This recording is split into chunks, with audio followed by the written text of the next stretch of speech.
If you've been going around the good old internet looking for the right podcast to fulfill your New York Yankees needs, well, I'll be the first to deliver the good news to you. You have found it. Here on Yapping Yankees with me, your host, Mike Scudero, you and I will be discussing the latest news, takes, and talk throughout the entire Yankee universe. Oh, and there may be some ranting on my behalf. Yeah. Anyway, what do you say we get to it? Let's get to yapping! Well, hello there, my fellow Yankee fans, and welcome to episode 241 of the Yapping Yankees podcast, the first ever World Series edition of the show. As always, I am your host, Mike Scudero, your friendly neighborhood Yankee yapper with the best yap in all the land, here on October 27th of the year 2024 with yet another extra large World Series order of the Yappuccino for you. Yes, thank you very much.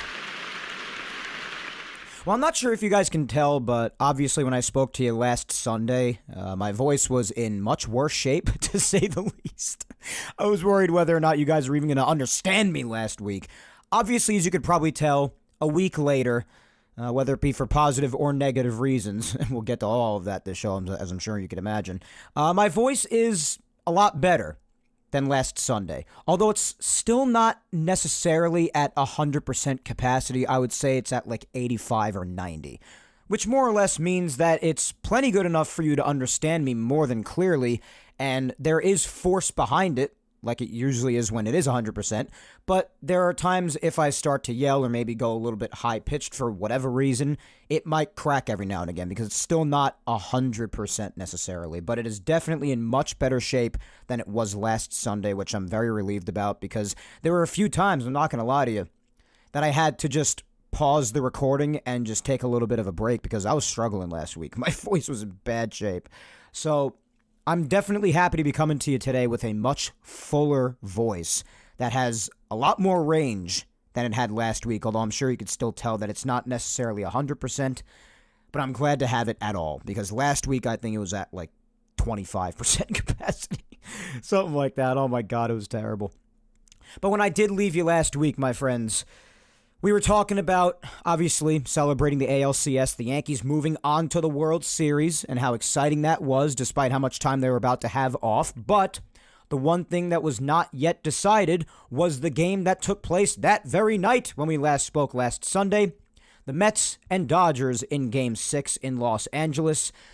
Whether or not the Mets could force a Game 7, and if the Dodgers obviously won Game 6, they would move on and ultimately be the Yankees' opponent in the World Series, which, as we know, the Dodgers did, in fact, later that night after I was done recording and released the episode, they did end up wrapping it up in 6, so the Mets went on home. Certainly nothing for them to be ashamed of. I do have to say, Met fans have been oddly bitter towards Yankee fans this past week. It's almost as if the Yankees had something to do with the Mets getting eliminated, and I've seen a lot of Met fans rooting against the Yankees, which I understand as far as the New York versus New York rivalry, but like even harsher than usual, which I would think that it would be at least a little less harsh considering the Yankees are facing the team that just eliminated you. I mean, if I were in their shoes, I'm not saying that I would turn into a Yankee fanboy, but I'd probably work more towards at least being neutral as opposed to being extra bitter against the Yankees because I'd still be mad at the Dodgers for eliminating my team. So, I mean, that's just how I would go about it. I understand not everybody's me, and I understand that a lot of people out there throughout the state of New York have much more bitterness against the crosstown rival than I do. I mean, I don't like the Mets, but I don't hate them with a burning passion. I know there are a lot of Met fans who hate the Yankees with a burning passion, and a lot of them are the ones I'm talking about today because they're just actively rooting for the Dodgers to kill the Yankees. And I guess what I'm trying to say is I just don't 100% understand that degree of bitterness necessarily, especially when you're talking about the team that just eliminated you. So just a little bit weird there, but nonetheless, as far as the Mets team themselves, they certainly have nothing to be ashamed of whatsoever. Because what this Mets team managed to accomplish by making it all the way to the NLCS against the Dodgers, who, just were obviously the better team. They really were. The Mets had their couple of wins. Game 2 was nice, and then Game 5 was a murder. But all the other ones, the Dodgers just really kind of outclassed them. As I was saying when we spoke last Sunday, it kind of just continued until later that night for Game 6. But listen, things are the way it's supposed to be. Number 1 team in the NL versus number 1 team in the AL. Regardless of how you feel about the Yankees' path on the way to winning the AL pennant, doesn't matter. Best team in the NL against best team in the AL. That's how it is. The Mets were the 6th seed, and they worked a lot of magic throughout, had a lot of miracles, and nothing is more terrifying than a miracle depending on which side of it you are on, which is why I was saying the Mets are a bit of a scary team to face. But the miracles were, unfortunately for them, only able to take them so far, as the Dodgers were just too tall of an ask to move past for the NL pennant. So, with that being said, because of how good the Dodgers are, I do have to say again, I'm very impressed with what the Mets did. I was terrified deep down, if I have to admit, of a Subway Series just because of the stress and anxiety that would go along with it and the never-ending ball busting that would go on in the event the Yankees lose to them. There was a degree of me that was pretty afraid of that happening. I'm not even going to lie to you here. But they had to make it past the Dodgers first, obviously, and they could not do that. I do not blame them. Dodgers are a good team. Even with their injuries that I mapped out last week, they're still a solid ball club, very hard to defeat. But, yeah, what the Mets did was absolutely unbelievable. And seeing the Dodgers firsthand now, one could also say that you could kind of find a degree of respect for the fact that the Mets were even able to push them to 6 games, to be honest. So, honestly, for the Mets, nothing to be ashamed of. They certainly have a lot of people coming off their books this offseason, a lot of free agency decisions they have to make, a lot of potential trade decisions they have to make, and their roster could be looking pretty different by next year, and it's curious, most notably with Pete Alonso. Obviously, there's the domestic rumors within New York of Juan Soto and everything, which I just could not care less about listening to, especially before the World Series is even over. I just wish people would shut the hell up about it, at least until after it's all said and done. Especially because the World Series could end up being a bit of a factor in what happens in that sense. But nonetheless, regardless of all that side noise right now that I'm not interested in, right now we find ourselves where we are, Yankees and Dodgers World Series, after the Dodgers did, in fact, end it in 6th, the NLCS, meaning. And as I said last week as well, I was talking about on and on about how badly Major League Baseball's wanted the Yankees and Dodgers for what feels like truly forever. They finally got what they freaking wanted. Finally. Every single year out of spring training, Yankees, Dodgers, Yankees, Dodgers, Yankees, Dodgers, Yankees, Dodgers. Well, here you go. But in all seriousness, all this storied history between these two teams going all the way back to the days of the Dodgers in Brooklyn, with the Yankees coming on top every time except for 1955 in the Brooklyn days. And then in the LA days, Yankees beating them in 77 and 78, as we know, losing to them in their last meeting all the way back in 1981, like I mentioned last week. And to think about all the World Series history these two have shared, going through all of that and even all the other matchups even prior to that, regardless of who majorly dominated the outcomes, which we know the Yankees have majorly dominated it, despite the fact that the last meeting went to the Dodgers, to think that after all of that, all of Major League Baseball history, from 1981 and back, how many Yankees-Dodgers World Series there have been. There have been at least a dozen matchups as of right now this year now. All the times they did that from 1981 and back. To think that after all that, they haven't met in over 40 years before this. That's just insane. It was almost weird back then if the Yankees went to the World Series and it wasn't the Dodgers. And now they haven't met in almost 45 years before this year. But yeah, the league has wanted this absolutely forever. And like I said before, you got the best team in the American League, the best team in the National League, two of the biggest markets and franchises right now with the biggest names and the biggest stakes, the whole pomp and circumstance. And even before it started, I was saying, alongside just about everyone else with a brain inside their skull, that regardless of the bitching and complaining from those who have endlessly said that nobody wants this matchup, we're not watching, we're bored of it, nobody wants Yankees-Dodgers, we're sick of hearing it, it's all talk. It's all garbage. We all knew coming into this would be the most watched World Series in years. people are going to tune in. And even if it's not nearly as much as your diehard Yankee fan like me, or your diehard Dodger fan, or even just your casual fan from either side, or just maybe someone who's neutral, they will be engaged and ready to rag on whoever loses, and will still find ways to hate and act like a bunch of sore losers towards the winners as well. We all know that's how it's going to go. It doesn't take a genius or even really a 50 IQ to know this. I mean, you even have the Japanese markets in on it and everything. You heard how their viewership was breaking records last night with Yamamoto pitching and everything. So yeah, that's all talk. I mean, especially after a year where it was, no offense to Rangers and Arizona Diamondbacks fans, but in a World Series that featured Arizona and Texas, you really think that it's going to be around the viewership of that or even less than that with New York and LA? The Yankees and Dodgers, Judge and Ohtani and all the other supporting characters? Are you serious? Come on. How stupid do you think everybody is? If you were the ones bitching and complaining before this, we know you are beyond locked in. You're not fooling anybody. So, in that sense, I just didn't even want to hear that complaining anymore. Now, coming into this series, we obviously had the entire week off. Because after the Mets and Dodgers game on Sunday, after I spoke to you last, Monday, Tuesday, Wednesday, Thursday were all off days. We spoke about it last week about how both teams, even if the NLCS went to Monday, were going to have quite a bit of time off.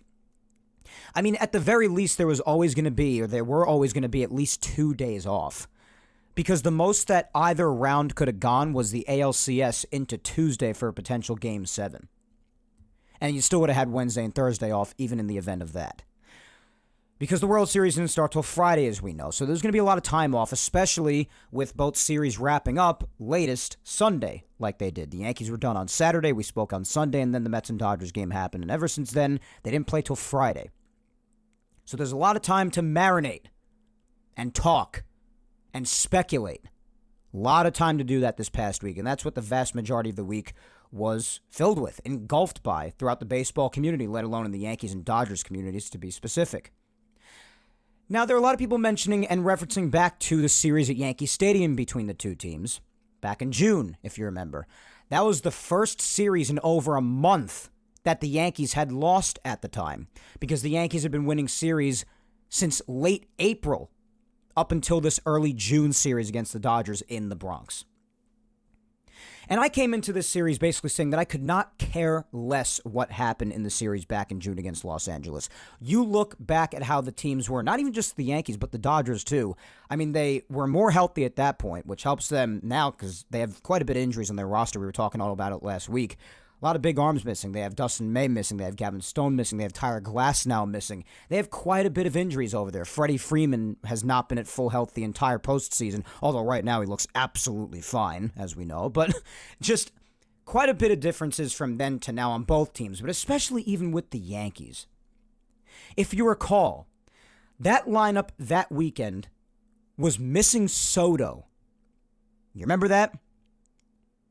And think about what Soto's done early on in the series already. I mean, many people could argue that in these first two games, which, yes, we will explore the details of those two games very shortly, in case you're waiting for that part of the show. But you weigh the importance of something like that, considering what Soto has meant to this team, not only throughout the entire duration of the regular season, but also in the postseason so far, even in the World Series. A lot of people might argue it's him and Stanton, and then everybody else. So that weekend, they didn't have Soto. They had DJ LeMahieu in the lineup. DJ LeMahieu and how he was doing. And granted, he's struggling at the plate mightily.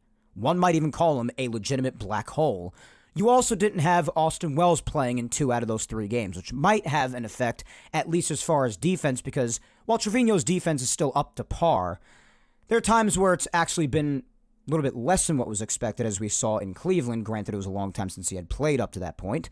But you saw that in Cleveland, and the fact of his complete and utter inability to throw out any base runners. So there's that as well. You also factor in the fact that right now you have playoff godlike Giancarlo Stanton turning it on the way he does in October. There are just so many differences and outliers and contrasts to that series when it was in June from a timely perspective. I mean, you could also just consider how Glaber has been at leadoff for the last month and a half. You could add that in. Or how about the at-bats that Rizzo's been having most of the time since coming off the injured list during the ALCS?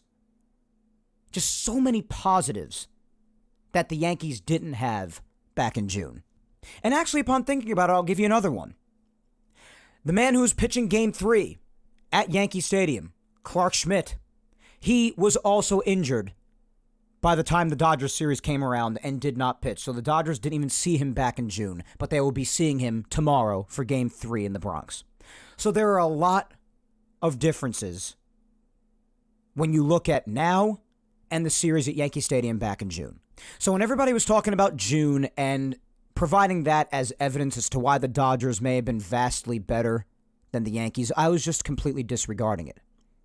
Because actually, even though the Yankees lost 2 out of 3 that weekend, it still took everything that the Dodgers had to beat them in the first game of that series. And again, this was without Juan Soto. And one of those games, Yamamoto pitched a gem in the Bronx against the Yankees when Soto was not playing. And you see the potential impact of that as well because Soto homered off him yesterday and put up some really good at-bats otherwise. So again, that's why I was just disregarding, especially amidst Game 2 last night after Soto tied the game off Yamamoto. But anyway, regardless, you also add all the other background noise of people talking about how the Yankees had such an easy path to the World Series. It's a cakewalk. It's a cakewalk. Well, I'll say this much. There are so many people in the country who, yes, they love the Yankees. Plenty of us who love the Yankees, but so many people who hate them as well and will never give them credit no matter what under any circumstances. So do you think that any of us give a rat's anus about whether or not you feel the Yankees' path to the World Series was easy? Because if it was hard and they got there respectably, which they did get there respectably, they handled their competition very well. They beat the Guardians in 5, they beat the Royals in 4, they took care of business, did what they were supposed to do, and won their first damn pennant in 15 years. You want to tell me that the Yankee haters still wouldn't find a way to rag on them?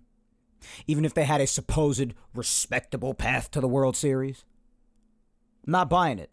It would still be noise. There would still be hating. There would still be finger pointing and laughing and some way to just dig them in one way or the other.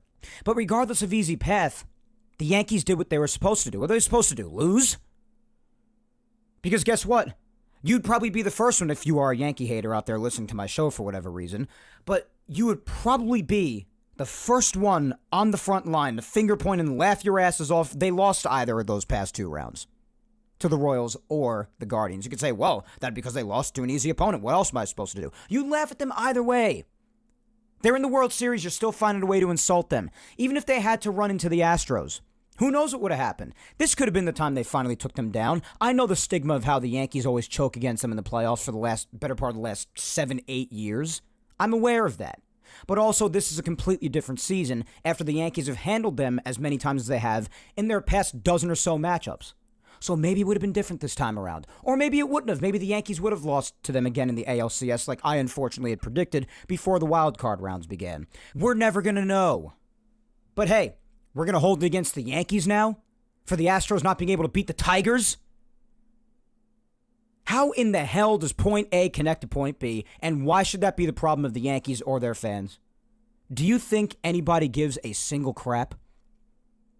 At the end of the day, the Yankees beat the team who beat the team who beat the Astros. So I don't know what you want from us. Maybe if you want another Yankees-Astros ALCS matchup, perhaps beat the Tigers next time and meet the Yankees there accordingly. I just don't understand why this is the problem of the Yankees and their fans.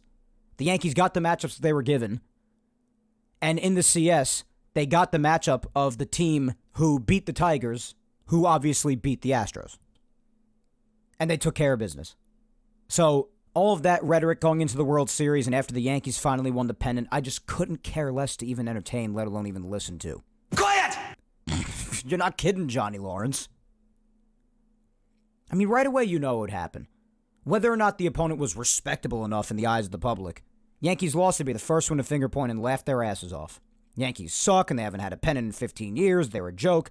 That was another one. When all of us were expressing joy about the Yankees finally winning a pennant for the first time in 15 years. Well, again, pick a lane.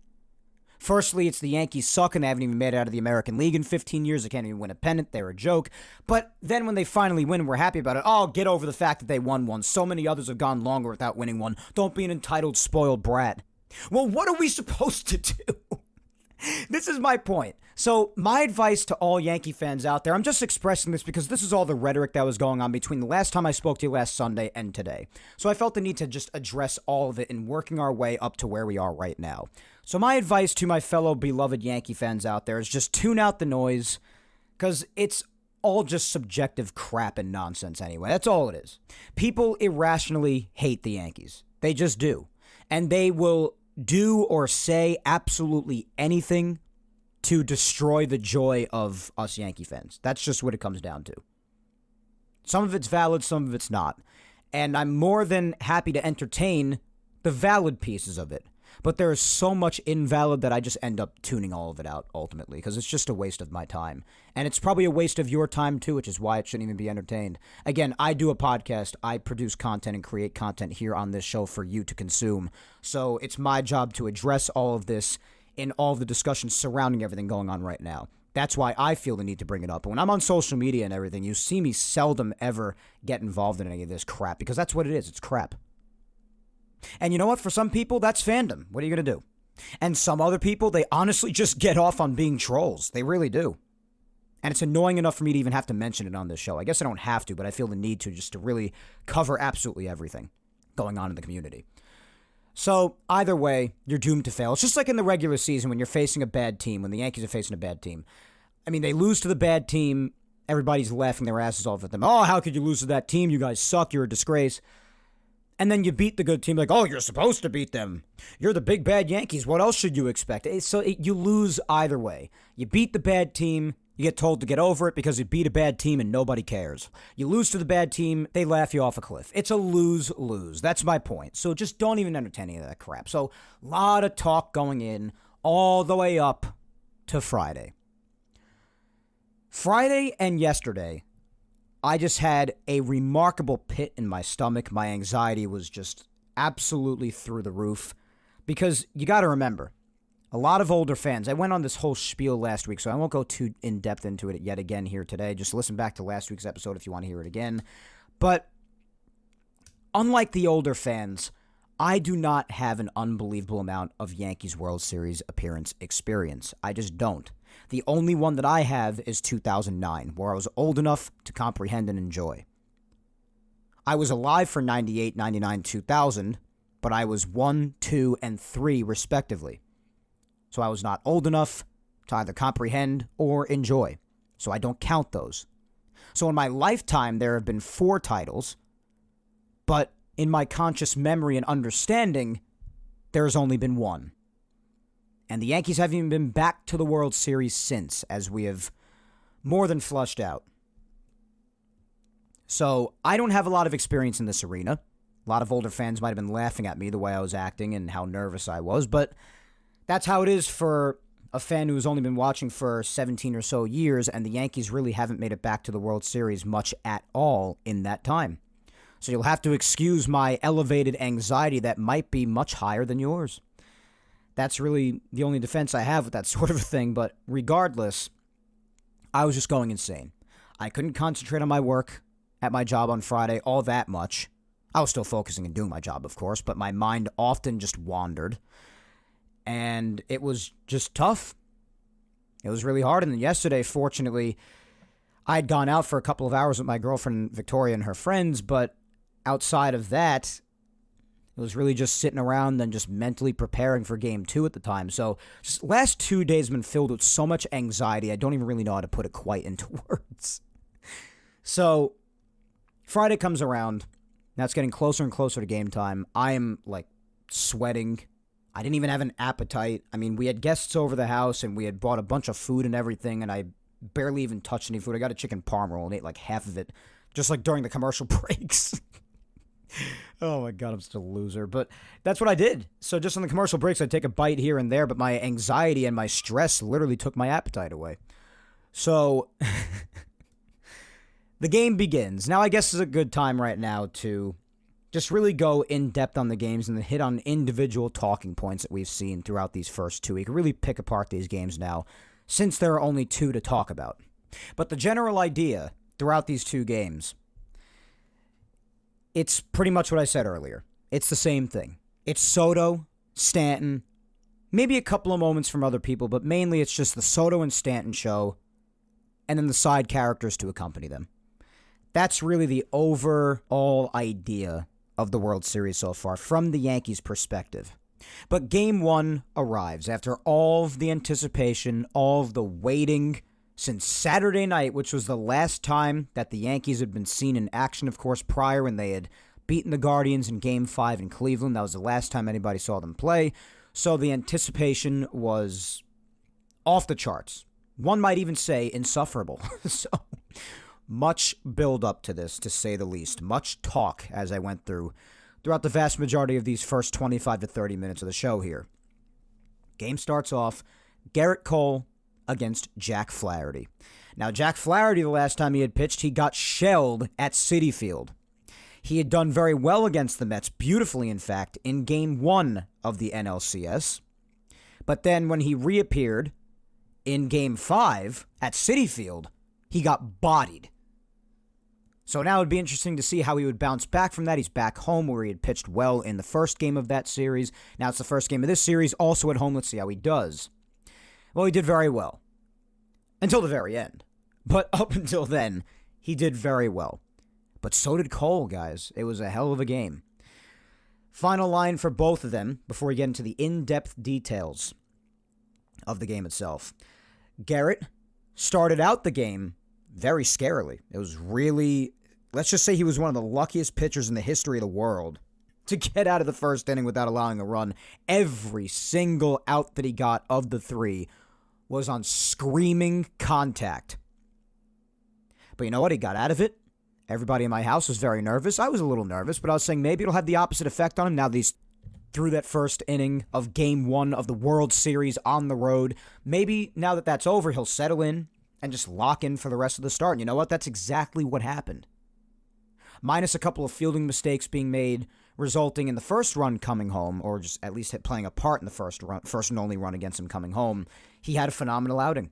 After that, he would total 6 innings of just 4 hits, 1 run, no walks, and 4 strikeouts. He was dominating in the game. He got taken out of the game with just 88 pitches, so not even 90, which was controversial in of itself for some people after the game was over in hindsight. Especially Jeter, the captain, on the postgame. He was one of them who had an issue with it, claiming that it caused a domino effect with the bullpen and that sort of thing, causes a domino effect going forward as well. I wouldn't even really disagree with him. But my big contention comes at the end of the game, of course, which, as you can imagine, if you've been following me on social media at all for the last couple of days, that's probably what you're mainly here to listen to. My issue with that, and believe you me, I will get to it. But ultimately, Cole was dominating the game. Other than that first inning where there was a lot of hard contact, he dominated. Very good line there to end his start. Jack Flaherty, honestly, almost just as good. 5 1/3, 5 hits, 2 runs, 1 walk, 6 strikeouts. Really kept the Yankees under control, mainly with that breaking ball, his beautiful curveball for most of the start, again, right up until the very end. But otherwise, a very nice outing for him as well. But the game starts. Gleyber Torres right away, screaming line drive to third base, gets caught by Muncy.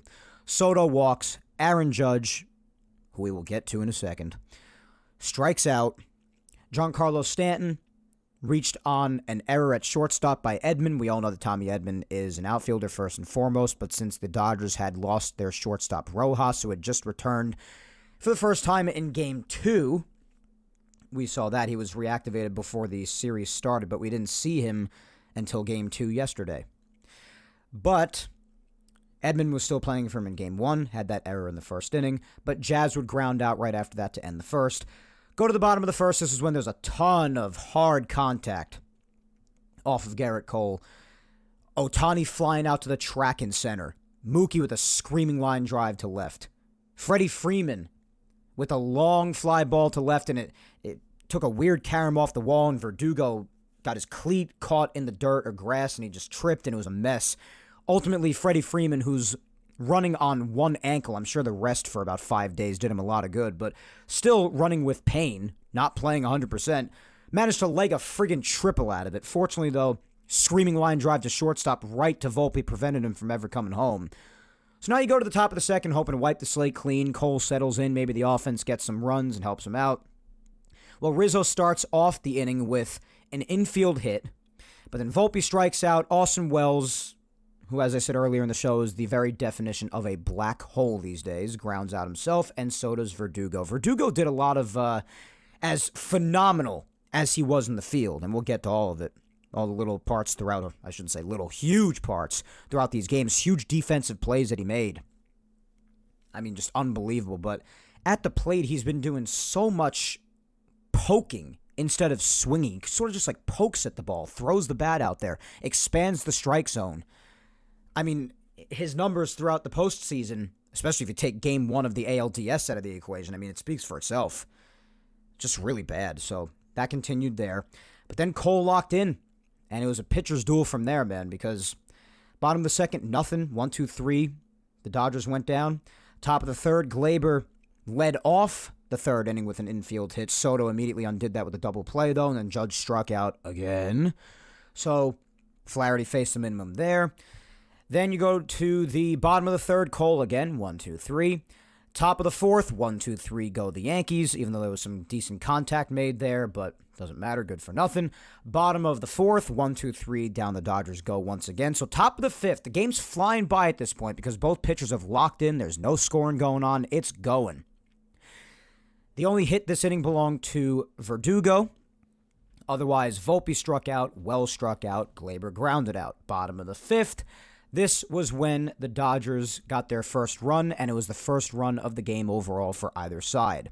Muncy started out the inning striking out. Cole really had him just on his back foot, just rearing back on fastballs, throwing 97, 98 up, and Muncy just kept on swinging right through it. And then Kike Hernandez, who is the pest of all pests in the playoffs, as we all know, hits a fly ball down the right field line. I didn't expect Soto to really get to this. Maybe some other right fielders would have, but this is a tough ball to get to in any event, I think. But one thing that Soto does have to work on in the outfield a bit, I know that he was running as hard as he could to get to this ball, but Soto has a rough recovery. Like, after running, he takes a while to, slow down and really slam on the brakes on his running. He's got to hold on to the wall, turn back around. He's not the fastest guy in the world, not the slowest guy in the world either, but not the fastest. Took him a while to get to the ball. Ultimately, as I'm sure you can imagine, if Freddie Freeman could have legged out a triple earlier in the game on the ball that he hit, Kike Hernandez, who was totally fine and quick, could certainly do the same when he's given the right amount of time, and he did.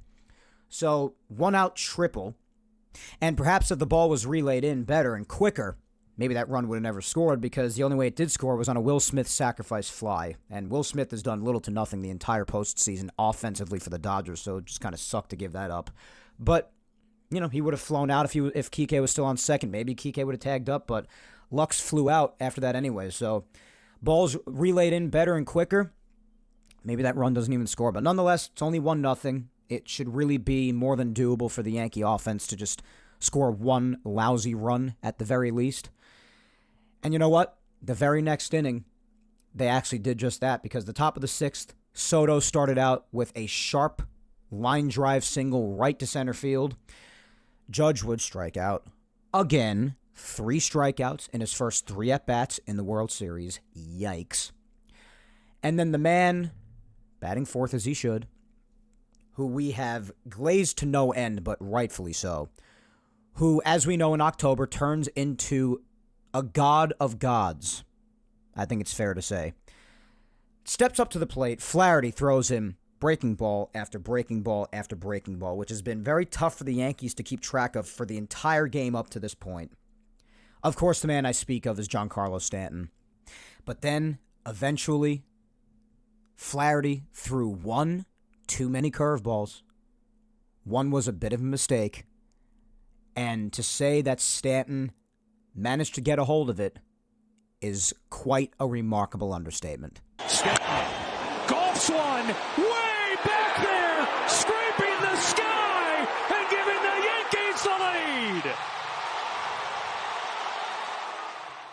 Golfs one is definitely the appropriate description, because he just reached down to get that one, and it was literally a golf shot. From down to up, literally, uppercut, just boom! Scraping the sky. I got to give Joe Davis credit on that call, main commentator on the Fox broadcast, and credit to Fox Sports as well, or Fox in general, for that audio clip. But what a good description of what that home run was like. Just a towering shot. My God. Give this man a ring. This guy wants to win. I mean, I've had my times where I've gotten frustrated with Giancarlo, as absolutely anybody has, and rightfully so, depending on the situation. But what he continues to do every single time the Yankees are in October, it makes it really hard to justify saying just about anything bad about him ever again. It really does. My God. I make the predictions that I do before each season for him for his regular season production, but it's gotten to a point where it's actually easy to predict that he's just going to go on a psychopathic tear in the playoffs. Like, it's a foregone conclusion. Oh, my God. So he gives the Yankees a 2-1 lead with that towering shot. Right when the Dodgers scored, Yankees answer right back. That's what I love to see. Love that. After that, Jazz would get on with a single, lefty-lefty, which is very impressive. Usually Jazz is hopeless against the lefties. But this night, Jazz actually finally decided to make an impact in the playoffs. I mean, listen, what better time than the World Series? Be my guest. But finally decided to. And then after that, he would steal first of what was multiple stolen bases from here onto the end of the game for him, putting himself into scoring position. He would later on, after the game, say, I feel like I'm in scoring position as soon as I reach first base, which is a badass quote, I'm not going to lie. But he was not kidding, at least as far as game one was concerned. So he stole that, but then Rizzo struck out. Volpe was intentionally walked. And then Austin Wells, actually, believe it or not, had hit a ball towards the middle that Edmonton stopped on a dive but couldn't make a play on. I actually thought Wells was going to drive in a run, which, I mean, would have just screwed my head up. Because when do we see that nowadays? The last month and a half from Austin Wells. As much as I love the guy, how pitiful he has been. But then Verdugo would strike out right after that. So that was that. Then in the bottom of the sixth, this was when Tommy Edman had led off the inning with a double. But then again, Cole locked in, which is honestly just beyond impressive because Edman was the 9-hitter. So you know who was coming around to bat after that with runners in scoring position, right? Who was notoriously great with runners on base, right? Yes, Shohei Ohtani. He grounded out to Volpe, which moved Edman over to third. But then with the infield in, they got Betts to ground out hard to Jazz Chisholm. What a play by Jazz there. So that kept Edman at third. And then Freeman would crack a ball to right field, giving us all a mini heart attack for a second. Prelude to later, I guess you could say. But anyway, Soto was there to make the catch, and Cole actually escaped a lead-off double jam with amongst the best 1-2-3 punches in Major League Baseball. I mean, just unbelievable. Top of the seventh comes around. Yankees don't put up any runs there. Now, bottom of the seventh comes around.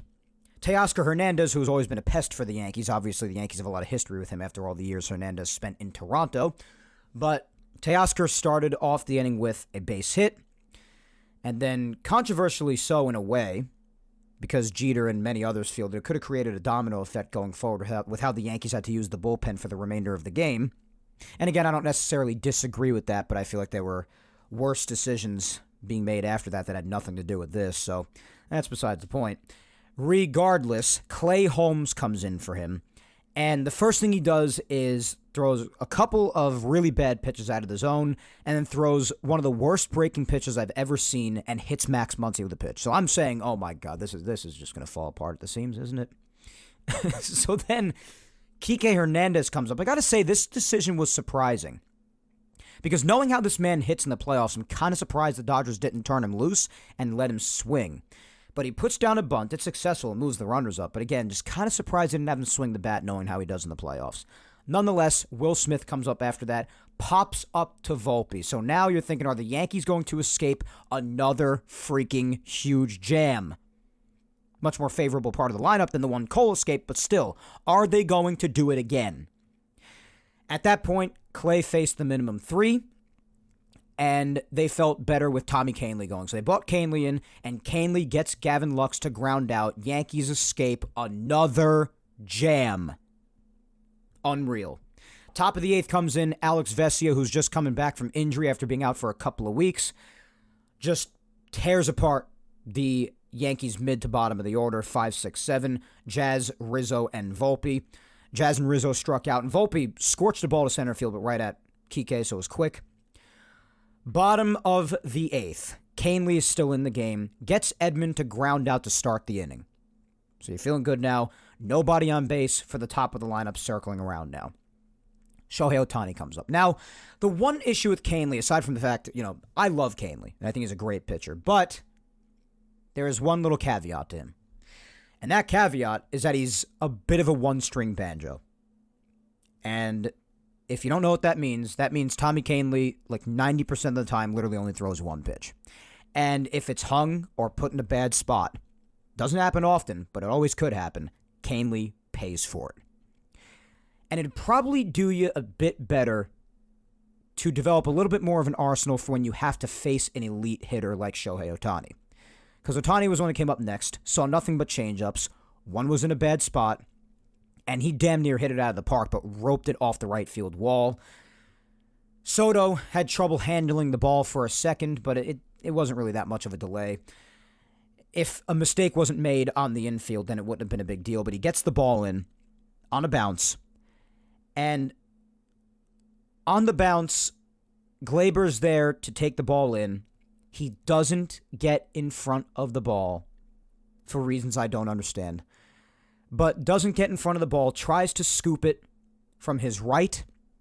The ball hits off his glove, caroms towards the pitcher's mound, so going into the middle of the infield. Nobody's there to retrieve it in time and prevent Ohtani from advancing to third base. And this was a big deal because, again, similarly to the first run that the Dodgers scored, if that runner is held at second, it wouldn't have scored because the way it came home was via sac fly.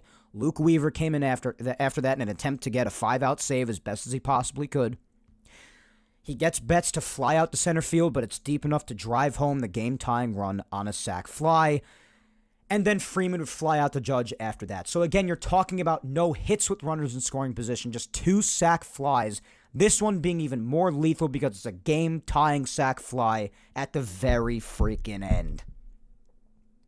So, just really bad. Brutal by Gleyber. Brutal. To not get in front of that ball. Ohtani's kept at second. He does not score the tying run. And we're having a very different conversation right now. That's just all there is to it. Certainly not thrilled with Kahnle throwing changeup, despite the fact that I think he has amongst the best, if not the best, changeups in all of Major League Baseball. Got to switch it up a little bit, though, when it comes to a hitter like Ohtani. You just have to. Maybe hit him with a fastball. Or maybe even throw a slider that you throw like less than 1% of the time. I get that you trust in your number one pitch, and I respect that. But if you give a guy like Ohtani the same pitch over and over and over again, the chances that you make a mistake just exponentially increase. He's going to adjust, and the chances that he's going to just drill it just go up that much more. And that's exactly what happened, in my opinion. You could disagree if you want. But you could also very fairly say that if not for Gleyber's scooping mistake and just not getting in front of the damn ball and knocking it down and keeping Ohtani at second, then that run does not score. That is also completely fair. Both can be true. So unfortunate that that tying run came home, but it did. Top of the 9th now, no one on base. Gleyber Torres comes up with 2 outs. He hits a ball to left center field that missed leaving the park by a foot or 2, I kid you not. And for a second, some people thought it did. But in real time, I knew that it didn't because I was really locked in on the play, and I was, as you can imagine, dialed the hell in on every minute detail. I could easily tell right away that a fan reached over and caught the ball. It was a Dodger fan. Now, I'm not saying that Glaber would have gotten any more of a double out of it anyway. It very clearly was fan interference. That's not what I have a problem with. But that ball caroms off the wall. You have no idea what happens. You don't know what happens. Maybe the Dodgers could make a fielding mistake at that point and Glaber could advance to third. I don't know. Anything could have happened. But instead, the Dodgers fan ruins everything, catches the ball, and Glaber is kept to a double. With no chance to advance, no nothing. It's like a ground rule double, that's it.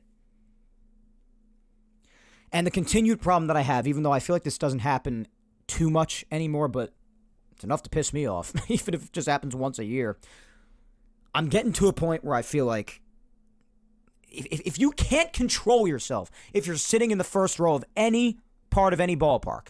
Now, I get in that moment, instinct probably takes over. You probably get excited. I get it. But if you feel that there's even a remote chance, it's probably at least a slight thought in your head as you get ready to sit down in the first row of any game. Like, oh my God, I could get a ball. Like, it's in the back of your head at the very least. If you feel there's even a remote chance that instinct might take over and you might interfere with any part of a game, let alone at the end of a World Series game, you need to do the responsible thing and not go to said game. Or for next time, make sure that you book tickets that are not in the first row. And if people can't seem to do this, that obviously they would never explore an idea as crazy as this. They would lose out on money and the whole 9 yards and miss out on seating, the whole deal. I get it. But, I mean, at some point, if this continues to happen and affects games majorly, I mean, most notably Yankees and Orioles back in the 90s, too.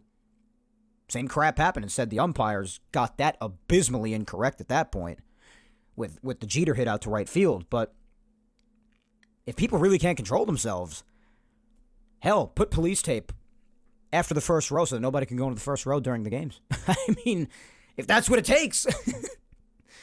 People can't control their freaking selves. So this fan couldn't have gotten out of there fast enough, thank God, because people like him just should not be allowed at baseball games, let alone sitting in the first row. I hope he is banned from this ballpark for the rest of his life for interfering in such a play at the end of a game like this. I'm sorry if that's too harsh, but I just literally don't care. I don't care. You can't be doing that. You cannot do that. After that, Kopech intentionally walks Juan Soto. Aaron Judge, biggest moment of his life to this point, pops out to shortstop. So, no run score. So Judge screws it up again. Bottom of the ninth, Weaver's back in the game. Teoscar lines out to Juan Soto. Max Muncy pops out. Kike Hernandez hits a looping fly ball after a broken bat, I believe it was, to left field. Verdugo lays out and makes a beautiful inning-ending catch. This was just one of two phenomenal plays in a couple of the most crucial parts late in the game in Game 1 that he made. And like I said, say what you want offensively, and it is definitely valid, but defensively, you can't say crap about this guy. You can't. Has made some fantastic plays in left field in some of the biggest moments. Not even just in this game, but throughout so many moments in the season. Spoken all about it. It's amazing. Top of the 10th, John Carlos leading off. Obviously no Manfred baseball in the playoffs, as we know. He starts off the inning with a strikeout, which is surprising considering what Stanton usually does, but the man can't get a hit every single time he's at the friggin' plate. He might play like a god of gods in the playoffs, but even he has limitations. Now, this is what I was talking about here with Jazz actually finally breaking through and having himself a nice night. Jazz, after that, gets a hit, and this would start a hell of an inning. Once again, another stolen base. Gets himself into scoring position. This is what he was talking about. Blake Trinan, and the unbelievable thing is that the Mets were able to do some damage off of him, and now the Yankees are doing damage off him. So it's pretty funny. Blake Trinan, like the guy who I'm most afraid of out of that Dodger bullpen, probably. Very superior bullpen, but Trinan, I think, is just different from all the rest, but the Yankees did their damage off him.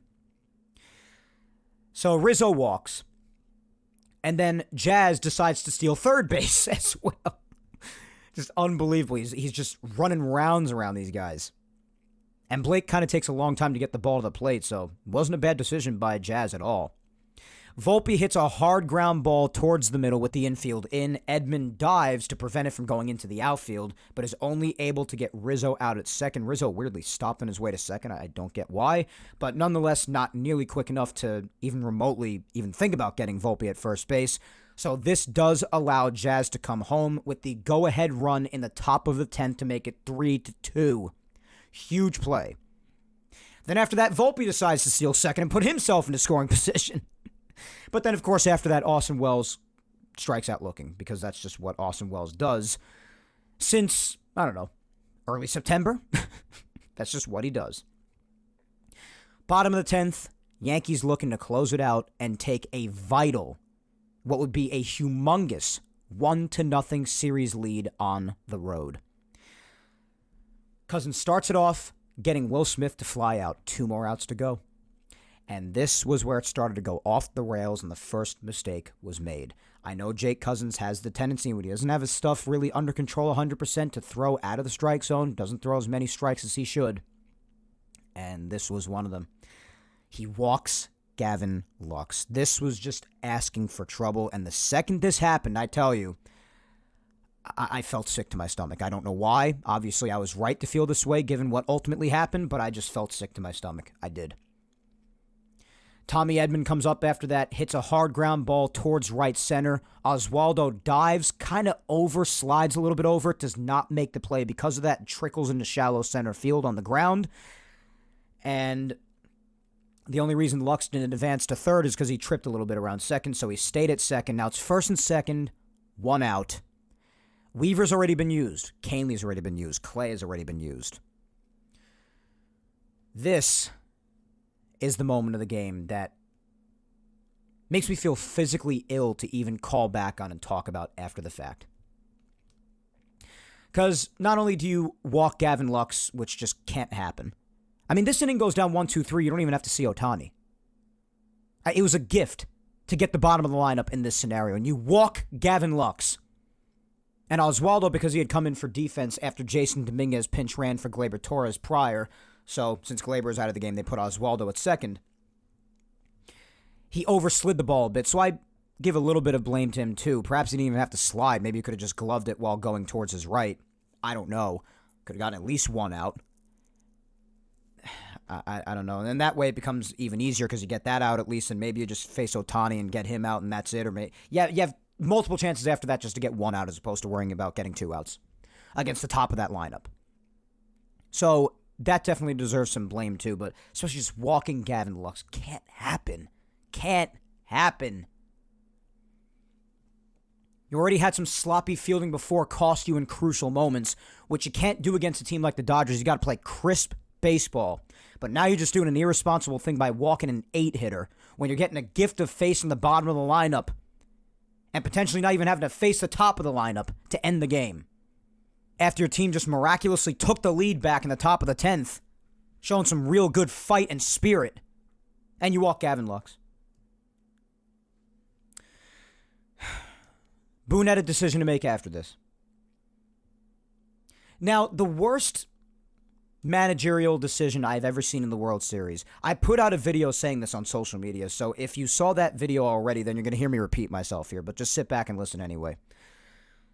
The worst managerial decision I have ever seen in the World Series before this night on Friday, what Boone would do next, was Terry Collins in the 2015 World Series, Game 5, after Matt Harvey walked the leadoff hitter in the top of the 9th, he chose to stick with him. In my opinion, in the time that I've watched baseball, maybe you saw another decision in the World Series prior to when I started watching in 2007 that might have been different and worse. Maybe you did. I don't know. But in my time watching, since 2015, since that night with Terry Collins and Matt Harvey, that was the worst managerial decision I have ever seen in a World Series game. Until October 25th of 2024 with Aaron Boone, who surprisingly had actually been managing very well and pushing all the right buttons up until this night throughout the playoffs, had to remind us in the most remarkable way humanly possible that he is still, in fact, an utter moron. let alone in what is definitely the most crucial part of his managerial career up to that point. He has two people warming up in the bullpen. The two people are Tim Hill, who has been nails for you, if you're the Yankees, out of that bullpen for months. Even if you want to talk about recent gameplay, you could refer back to the ALCS against Cleveland just last week, when the guy got you out of multiple colossal jams. Had great pitching appearances, clutch, out of the bullpen. Nails for you for months. Reliable, dependable, clutch, even untouchable at times. And it is tough because you got Ohtani coming into the plate. Betts to follow and then Freeman after him. But the other man he had warming up next to him was, as we'll talk about in news in just a little bit, someone who was just reactivated for the World Series, who we were talking about last week, could have possibly been reactivated, and he was. Nestor Cortes, the starter, who has been shelved for a month and a half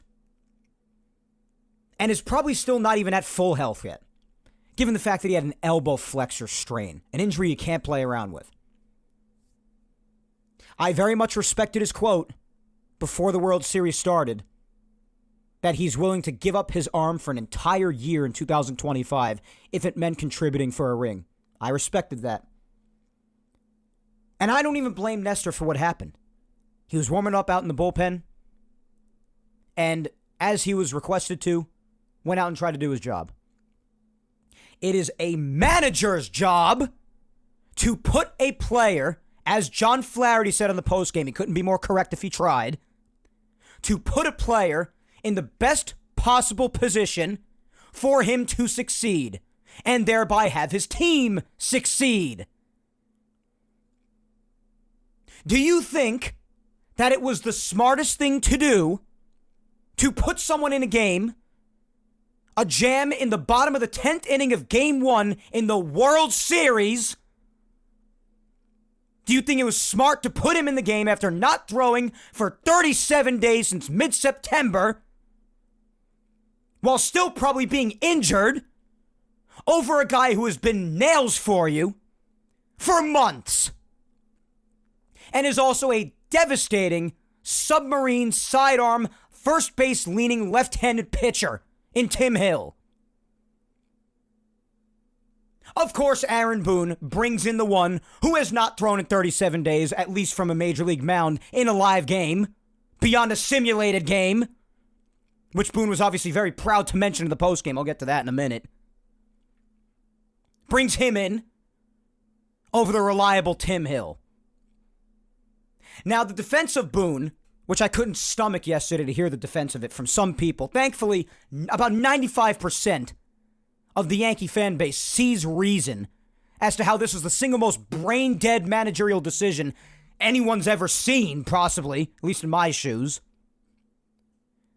Everyone used the defense of, well, who knows if Tim Hill would have even gotten the job done? People would have slammed Boone if he didn't get the job done either. No, I wouldn't have!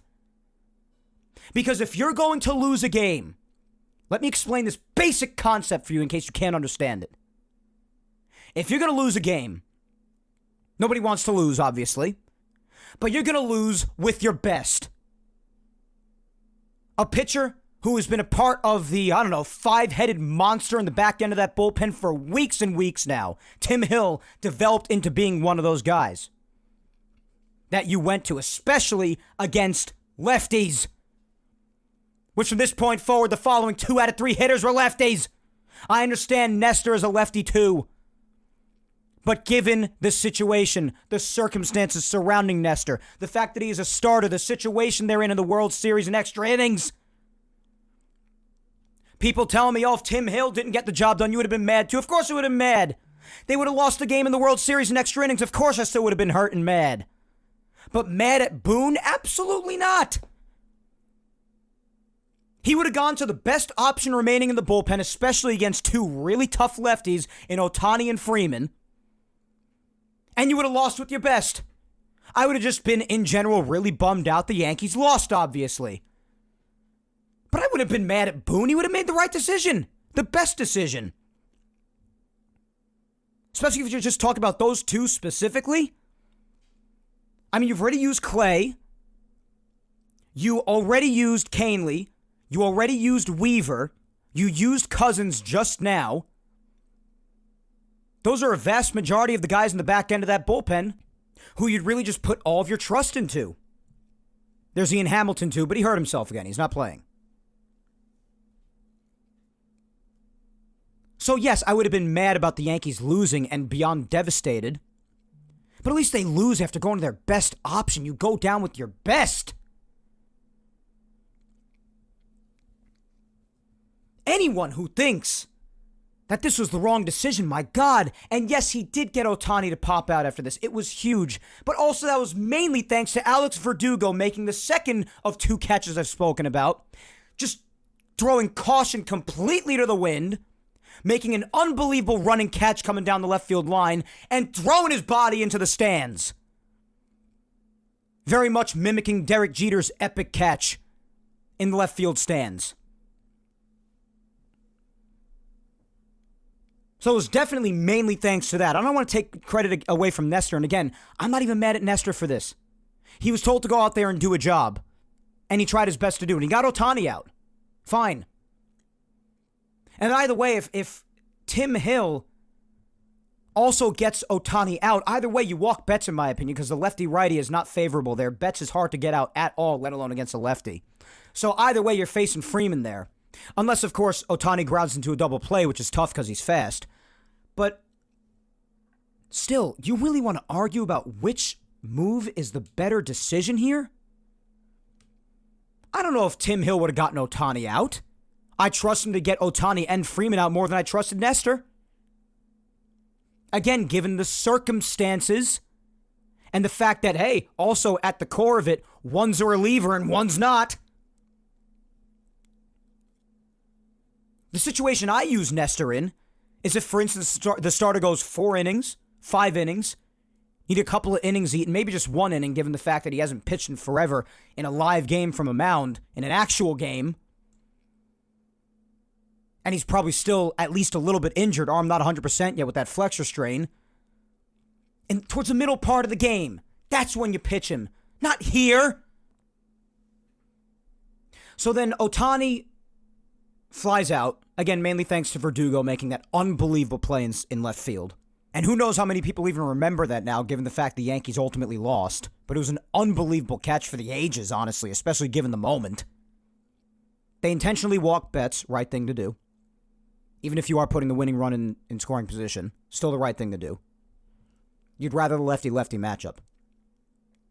And then Freeman comes up, and Nestor's intention was to have his fastball a little bit higher than it was. It was on the inner part of the plate, but have it a little bit higher, but it was so middle. I mean, it was inside too, but it was just in the middle part of the plate, and Freeman just cracked the hell out of it for a walk-off grand slam. The first walk-off grand slam in World Series freaking history. I sat there utterly silent. I had no idea what to say. None. No idea. And one other problem that I have. Not sure who called that pitch. If it was Wells, if it was Boone from the dugout. I'm not sure who did it. In that big of a spot, it might have been Boone, but I can't say for sure. Who the hell's idea was it to start off challenging Freddie Freeman? I don't care if he's playing on one ankle or not.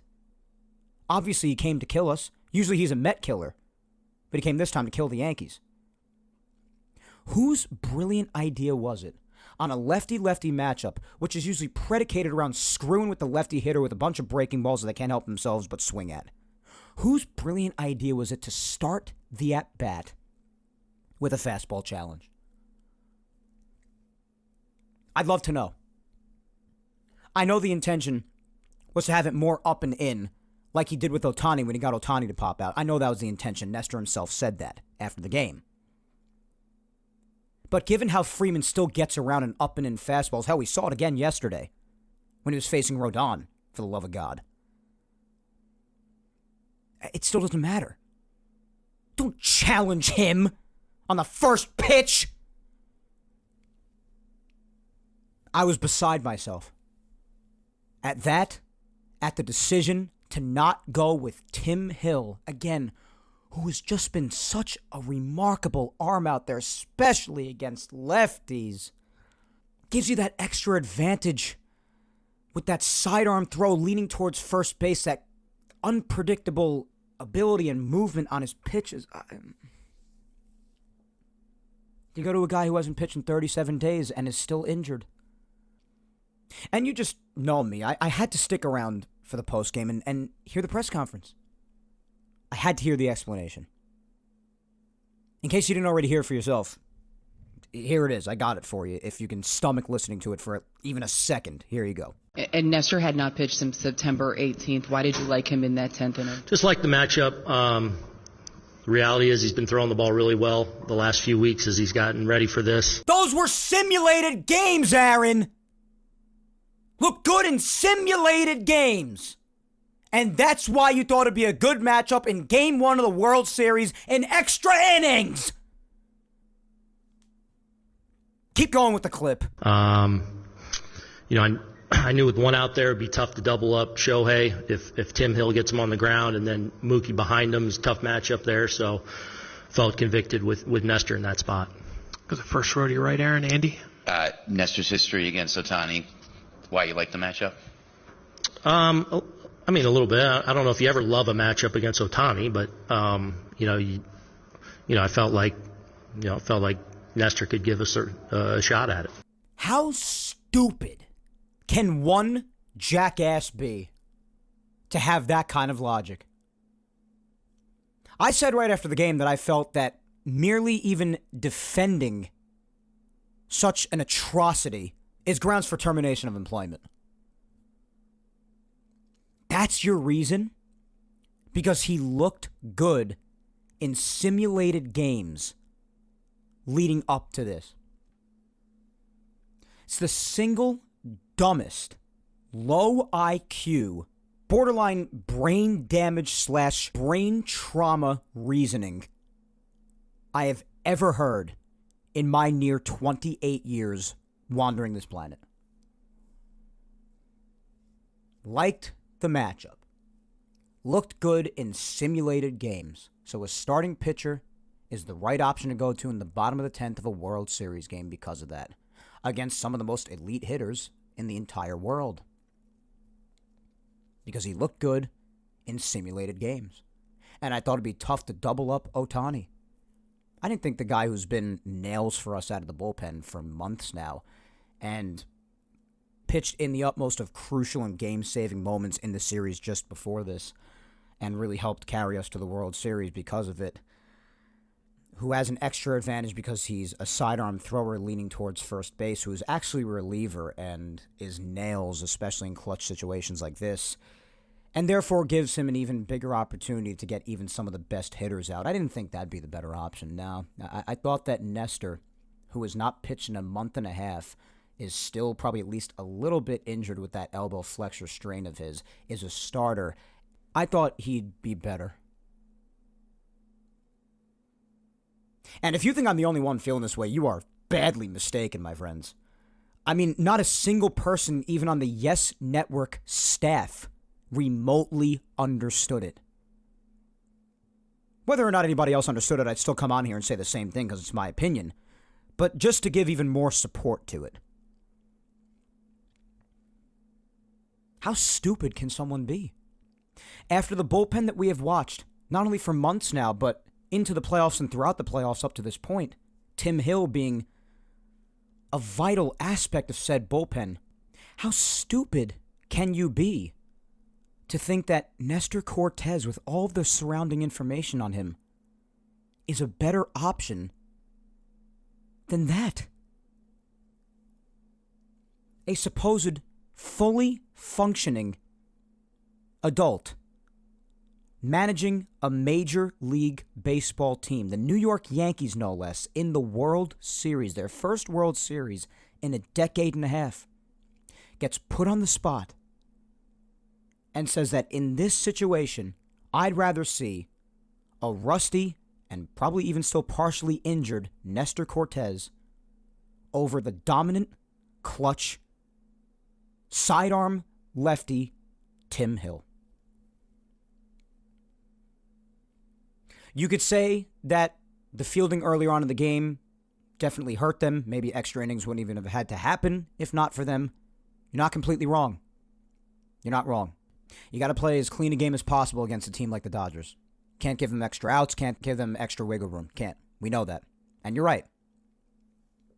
But the fact of the matter is that ultimately, the game did go to extras. The Yankees did take the lead back, and all they had to do was get 7, 8, 9. And after they did not do that, after Jake Cousins failed to do that, definitely pointing blame at him too for walking Gavin freaking Lux, Aaron Boone was put on the spot and did the exact opposite of what any half-responsible, even fractionally functioning Major League Baseball manager would do. And again, you lose with your best. You lose with your best. You lost the game. The other team outdid you. You did the best you could making a decision in that crucial moment, and it doesn't work out. Still heartbroken, still angry, of course.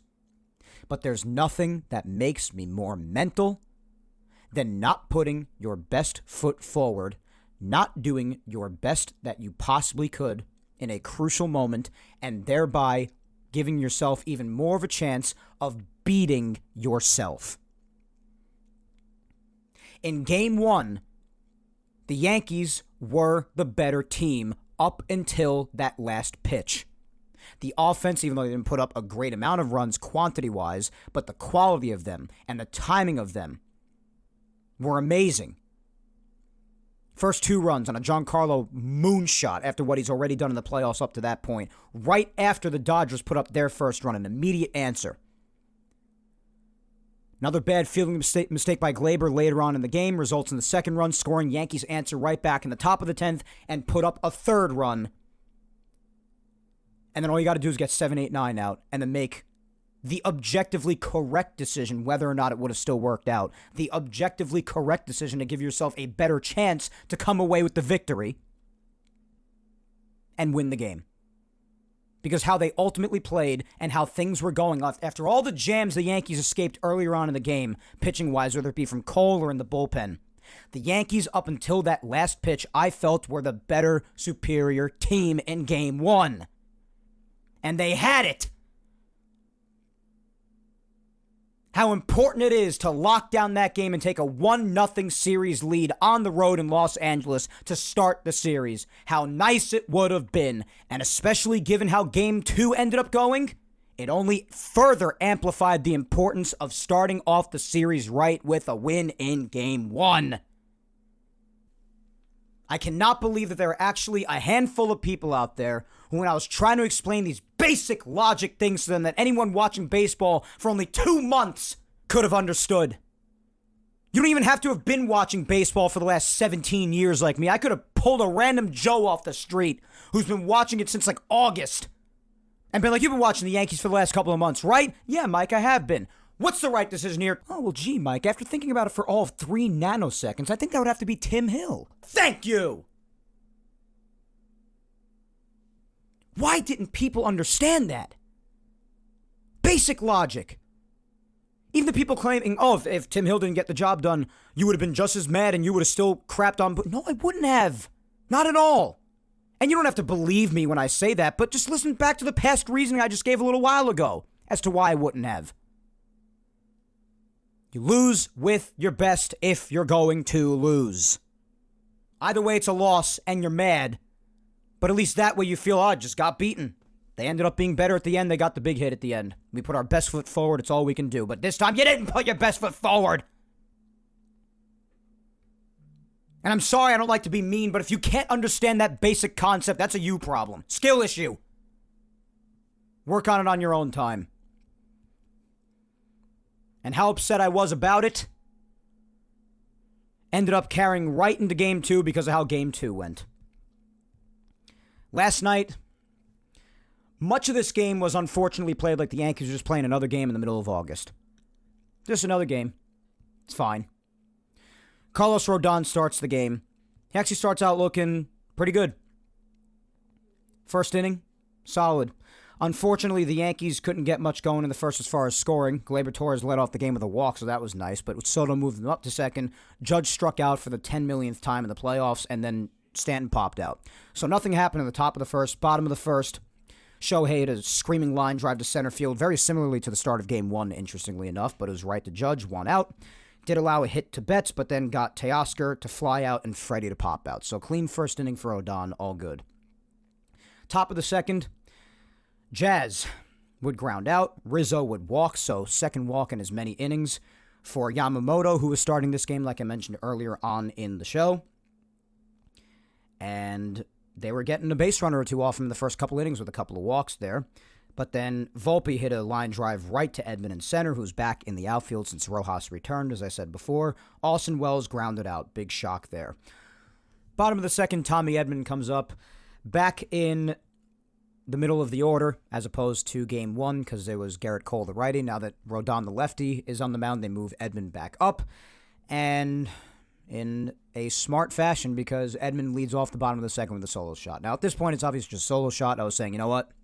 This is Rodon's obligatory solo home run. Hopefully he settles in from here. He would retire the remainder of the batters after that anyway. Kike, Muncy, and Will Smith, so it's all good. Top of the third, you had Verdugo start off the inning flying out to left, and Gleyber grounding out to Yamamoto, so still fairly quiet in the game offensively for the Yankees up until this point. But like I alluded to earlier on in the show, unlike back in June, when Yamamoto did not have to face Juan Soto, now he does. After successfully moving Gleyber up to second in the first inning, Gleyber would step back up here in his second at-bat, and he would do this. On another 2-2 from Yamamoto. He pulls one in the air to deep right field. Betts watches this one go, and Juan Soto's tied the game. Holy crap. Damn straight, Frank Barone. Like I was saying earlier in the show, it really is mainly just Soto and Stanton at this point. It really is. I mean, you have your supporting characters, like I said before. Jazz actually managed to have his first good postseason game, really, in Game 1, which was very nice to see. Gleyber gets on base a bunch. Yeah, you have your supporting characters, but for the most part, I mean, it's really... And Cole pitched great in Game 1. The bullpen did a fantastic job up until Aaron Boone went full moron once again in the worst possible moment.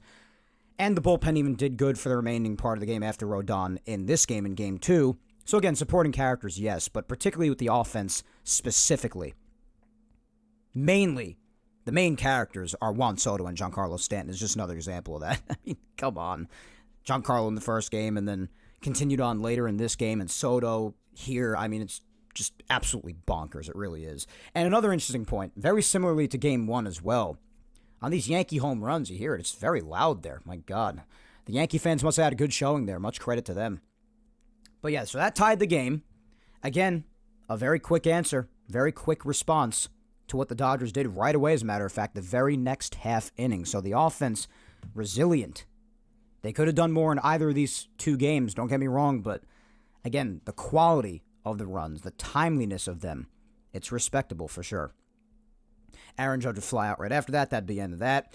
Bottom of the third, unfortunately, this is where it just fell apart for Rodon, and it's his favorite pastime of a lot of the Yankee pitching throughout certain parts of the year, unfortunately, too. Right after the offense has their back, well, the Yankees pitching gives it right back. Teoscar Hernandez, again, thorn in the Yankees' side a lot of the time throughout his history on the Blue Jays, once again here in the World Series as a Dodger. 2-run shot to right center field the other way, off Rodon, off just a crap fastball in the upper outer part of the strike zone. And this is what I was talking about, fastball up and in anyway, when talking about what Nestor would have liked to have done with Freeman. But Freeman, once again, after hitting the first walk-off grand slam in World Series history, he just was not done yet, injured or not. Unfreaking believable. Right after Hernandez goes deep, Freddie Freeman takes an up and in fastball by Rodon and just ropes it into the right field seats. It's 4-1. So now this becomes another failure of a start for Rodon, especially because, again, after that, Edman even hit a double right after that, and then fortunately, Kike Hernandez just lined out to Verdugo to finally end the inning. So now the Yankees, after they just had a very encouraging comeback run by Juan Soto, an immediate answer to the Dodgers' first run, now they're down by 3. because Rodon just cannot help himself by giving up home runs on that crap fastball when he starts just spamming it too much, doesn't mix his stuff like he often does when he does well. He just reverts back to his old crap habits and doesn't locate properly and doesn't pitch select properly along with Wells. It's just crap. It's what it is. It's garbage. 1-2-3 went the Yankees next inning. And other than a Will Smith double, the Dodgers went down in the bottom of the fourth as well. Yankees 1-2-3 in the fifth. Yamamoto's just mowing them down at this point. Bottom of the fifth. Only Teoscar Hernandez reached base. Bullpen's in the game by now anyway. And actually, someone specifically. Because once this inning started in the fifth, it was Jake Cousins in the game. And he had just thrown the prior inning scoreless despite allowing 2 hits, but scoreless appearance for him. So, wish he could have done that in the prior outing the night before, but hey, can't have everything, can you? He comes out of the game with the Yankees down by 3. How nice it was, as you could probably imagine, after the Teoscar Hernandez single, to see Tim Hill come into the game to face Freddie Freeman, no less. And just really, with the knife that was already jammed into my body, how nice it was to have it twisted nice and slow in my guts. To watch Tim Hill induce a pop-out to Freddie Freeman.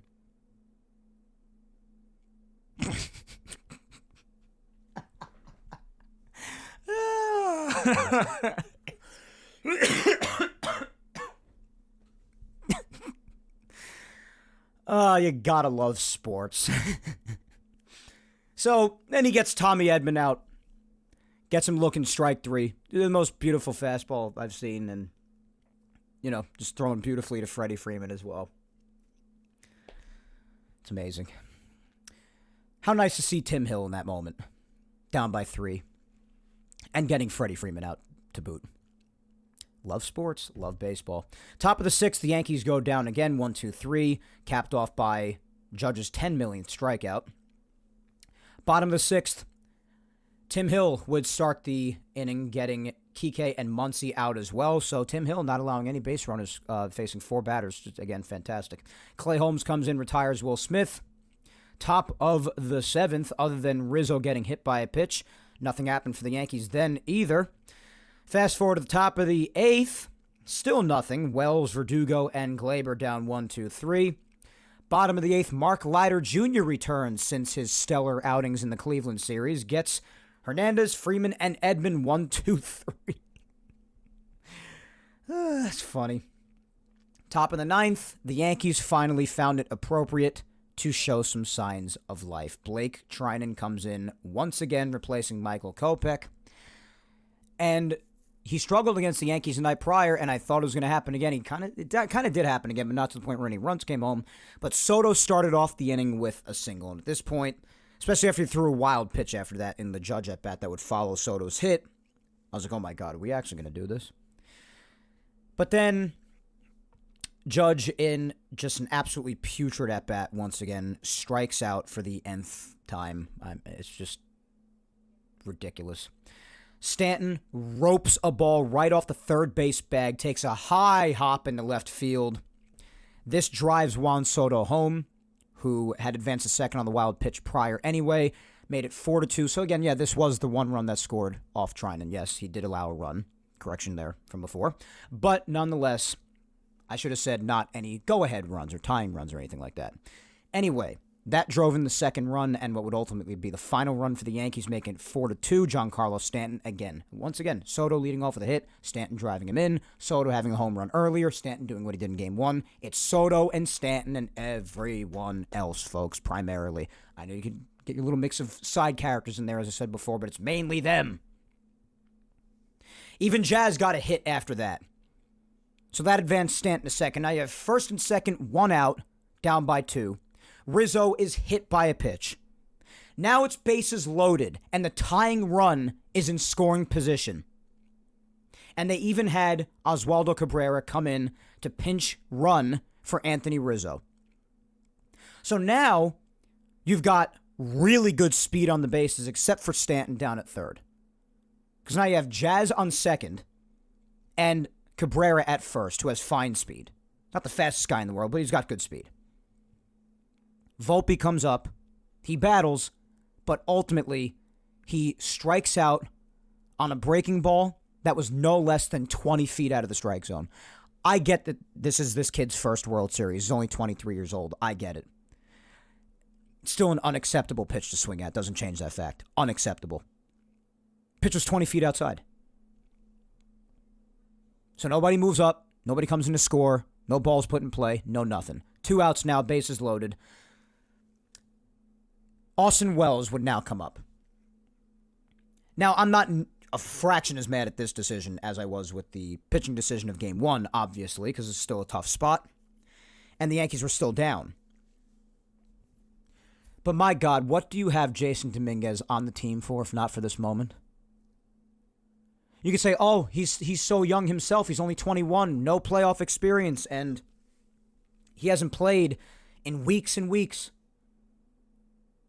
Well, Jose Trevino has minimal playoff experience himself as well, except for 2022, basically.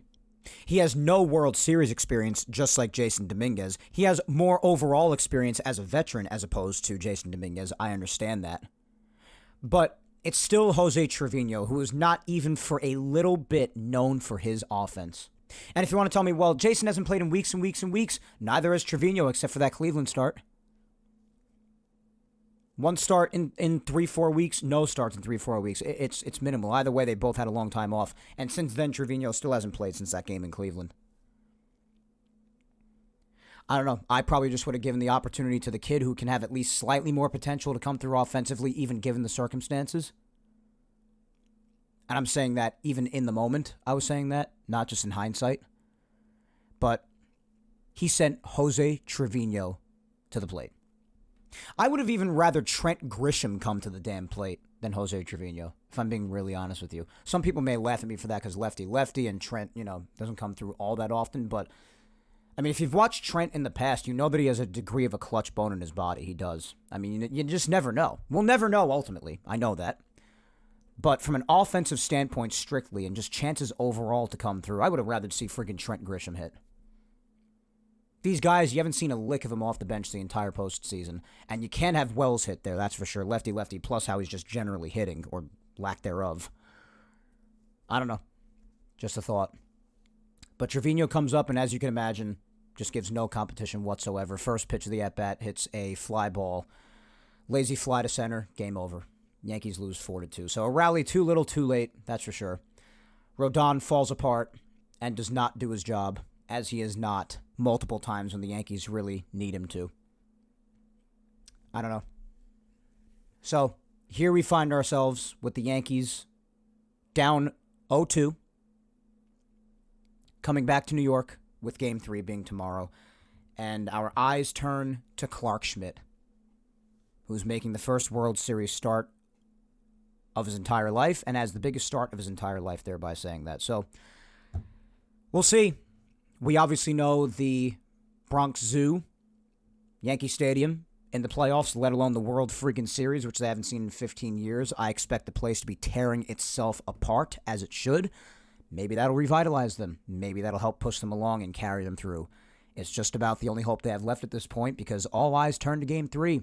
You lose Game 3, you're down 3-0, you're virtually done. Even if not mathematically done, you're basically done. But if you win Game 3, and Yankee Stadium's going ballistic, anything could happen at that point. I know people only believe in momentum to a certain point, but in the World Series, anything's possible. Anything could shift and turn with just one little win. And you got 2 more games in New York after that. Either way, if you want to win this series is now going back to L.A. because you did not win at least one of those 2 games. It's the job of the road team, if they want to feel good about themselves, to at least split on the road. And they very well could have in Game 1. Could have and should have. Should have won that game. They were the better team that day. And neither of these games were blowouts by any means. It was neck and neck. These 2 teams were riding right alongside each other. I would not say it was a slaughter by any means, even if there were some gut punches, extreme ones. And I would certainly agree with people saying that for the vast majority of Game 2, spirits looked broken after the end to Game 1. But now you're coming home, and things change a bit. You win game 3, anything could happen. You can make this a longer series instead of just laying down and assuming position. But now you find yourselves down 0-2. The Yankees are not done yet. The series is not over yet by any means, but it's certainly not a favorable position to be in. That's for sure. Gleyber Torres, all I could ask is that he keeps on getting on base the way he does. Juan Soto, I love you, dude. I just love you. That's all. It's you and Stanton. Stanton, you're a god of gods in the playoffs. Just keep doing what you're doing. Keep roping balls into the stands, and it's just unbelievable. Jazz, if you could keep on doing what you did in Game 1, and even kept the rally going in the 9th inning of Game 2, keep on showing little signs of that, and keep on stealing bases, and don't be an idiot on the base paths like you've tended to be at times.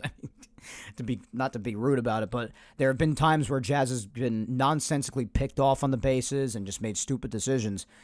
Happens to the best of them. We all know the Yankees overall are not the best base running team by far, but just keep on stealing those bags when you get on. Keep rallies going if you're getting up to the plate in the middle of one. Just keep doing it. That's all I could ask of him. Rizzo, hopefully he keeps putting up good at-bats. He goes in there and he fights. He's a playoff warrior, that's for sure. He and Soto have it in common that they already have won the World Series before with a different team. So hopefully that continues on. Volpe, pretty sickened at him after the pitch he swung at last night, so it's still a little fresh, but obviously he still gets on base a decent amount. Some of the outs he got in the last 2 games were very well-struck baseballs, just right at people, so that's just bad results for really good contact and mechanics and effort. So, I mean, that's just unfortunate. It's bad luck. But otherwise, just keep on getting on base again. Stop swinging at breaking pitches 20,000 feet out of the strike zone when you could potentially tie the game or even put your team in the lead in crucial World Series moments.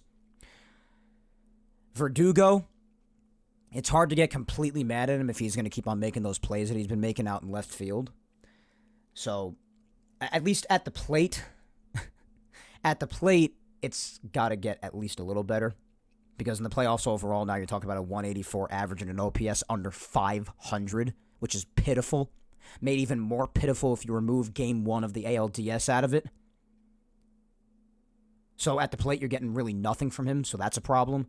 But if you're going to do something, at least is what it is. I would say a couple of the biggest letdowns. And it's not nearly as big of a problem now as it was before, because at least he was moved down to 8 as opposed to batting 4th like he was to start the playoffs. But Austin Wells has got to be the first one I mention. This isn't even on a scale of the most important, because I'm saving the best for last, as you can imagine who I'm going to say next.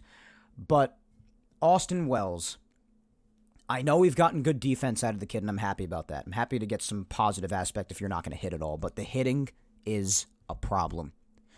There's slumping, and then there's what Austin Wells is doing. This man is a black hole at the plate. Has done absolutely nothing for the better part of the last month and a half. In the playoffs themselves, he is 4 for 41, my friends. That is an .098 batting average. His OPS is .330. It would probably be barely over 100 if not for the 1 home run that he hit in Cleveland. He is having amongst the worst postseason, if not the worst postseason, of any player I've ever seen. In any year since I've started watching baseball.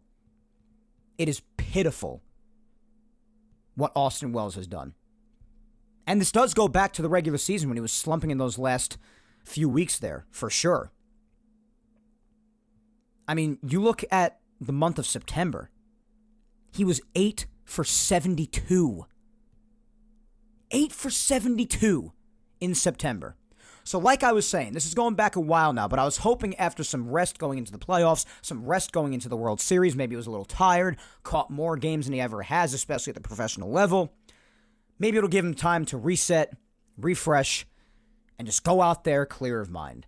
It has done anything but the absolute polar opposite. I know it's a little less vital now that he's batting 8th, but my God. I need at least a touch of offense, my guy. A touch. It's a miracle if this guy fouls a ball off these days. So that's one. And last but certainly not least, the most important person of them all, the captain, Aaron Judge. I love this guy like almost nobody else. So talking like this pains me and disheartens me more than you could possibly imagine. But I never thought I would say this, especially given how he is during the regular season. I was giving him all of the benefits of the doubt heading into this postseason. But the problem that Aaron Judge has become now and overall as a postseason hitter, mainly since 2020, but especially this year, it's gotten to such a point that I can't even comprehend it. Aaron Judge is a massive postseason problem. Massive. He has struck out 6 times in the first 2 games. 6 times. Funny thing is, as awful as he looks, he has as many hits in the series as Ohtani does. Ohtani's hit ended up leading, and partially thanks to the Yankees fielding, of course, but his hit ended up leading to the game-tying run in Game 1. Yes, it was a big hit. Judge's came with nobody on base in a nothing moment.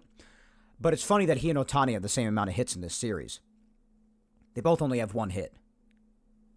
So Ohtani, while he doesn't look great at all, and obviously he dealt with a shoulder dislocation in last night's game. Hopefully he gets better.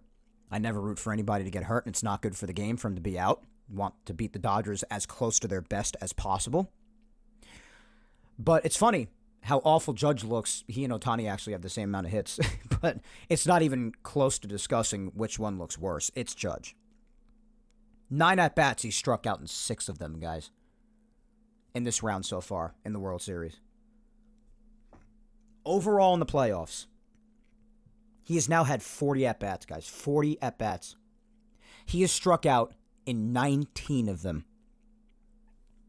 1 strikeout off of striking out in half of his postseason at-bats. This is the very definition, especially if you're someone of the importance of Aaron Judge, in general, let alone with the Yankees as the captain. This is the definition of unacceptable. Absolutely and utterly unacceptable. They were able to get away with this against inferior opponents with the Royals and the Guardians in rounds 1 and 2 in the DS and CS. And even some of those games are very close, and they certainly could have used Judge's help. I know Judge had that home run off Clase, but there are a lot of other moments could have used his help. And they were very lucky that they got by without it. Very lucky. But against a team like the Dodgers, not only do you have to play your most crisp version of baseball, but you need the captain's help. And if this continues for the rest of the series, him not hitting, I got news for you. The Yankees will not be the ones hoisting that World Series trophy. Aaron Judge has got to wake up. It's pitiful what he's done. And I'm sorry, I love the guy as much as anybody, love him to no end, like I said. But it's gotten to a point that if this doesn't change before the World Series is over at one point or another, he's had his chances to make the World Series in the past, and it hasn't happened. He's been clawing at this thing for 8 years. He always talks about how badly he wants to win, wants to get to the World Series, wants to be a part of the dance, wants to contribute, wants to be a World Series champion, and really become cemented in Yankee legacy and history, and become that legend who never dies forever. He has wanted this for 8 years. He's finally here and has a chance to take part in that dream, and he's doing what he's doing. And because of that, and it pains me to say this, I always said leading up to this World Series that if Aaron Judge were one of those iconic, classic New York athletes who tragically never got to win a title alongside others like Patrick Ewing, Henrik Lundqvist, and a number of others, it would just be a tragedy for the ages. In sports overall, let alone in New York sports history. But if this is going to continue right now as it has been, I hate to say it, but if the Yankees are not the ultimate champions here at the end of this, and Judge continues to do what he is doing right up until the very end, until the Yankees are to lose in that scenario, I'll never be able to feel bad for Judge again. I get hearing about all the pressure. Whatever. I understand. But the fact of the matter is you're here. You're the captain. You're the leader. There's slumping And then there's this. I don't even know if there is a word to describe this, what Judge is doing at this time. I can't feel bad for the guy anymore. As a matter of fact, I won't even be able to refute anybody saying next season, let's say in 2025, the guy hits 80,000 home runs. All right, let's be a little more realistic. Let's say he breaks his own record, actually, and hits like 63 or 64. I will not even be able to refute the comments anymore of saying, oh, yeah, but what does he do for you in October? I won't have an answer. Will you? I don't think anybody could realistically and validly have an answer to that. Because it's gotten to such a point now where it is just sickening. I don't think I've ever been more disheartened watching such an iconic regular season player, an overall talented player on the scale of Aaron Judge. I don't think I've ever been more disheartened watching a player of his caliber struggle the way he has been in the postseason overall, but especially the way he did in the first 2 games of this World Series. I don't think I've ever been more disheartened since I started watching sports almost 20 years ago. I know A-Rod struggled, but 09 happened for him. And I know Judge's career isn't over yet. Maybe that could happen ultimately for Judge too, but right now, I've never been more disheartened. Ever. It's got to change. One of the aspects for this team to make a turnaround in this series and make this an extended, long series is for Judge to hit the baseball. If that's not going to happen, and you don't clean up your gameplay in the field, and if you make a base running mistake and you don't clean that up, you're not beating a team like the Dodgers. I don't care where you're playing, here or there. You're not beating them. Especially since you've already put yourself in an unfavorable 2-0 deficit.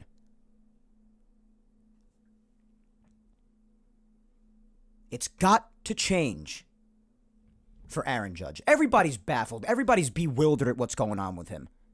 They even questioned Boone in the postgame about it, whose face I couldn't even stomach to look at after Game 1. Yeah, but I was mildly interested to hear what light he could shed on the situation.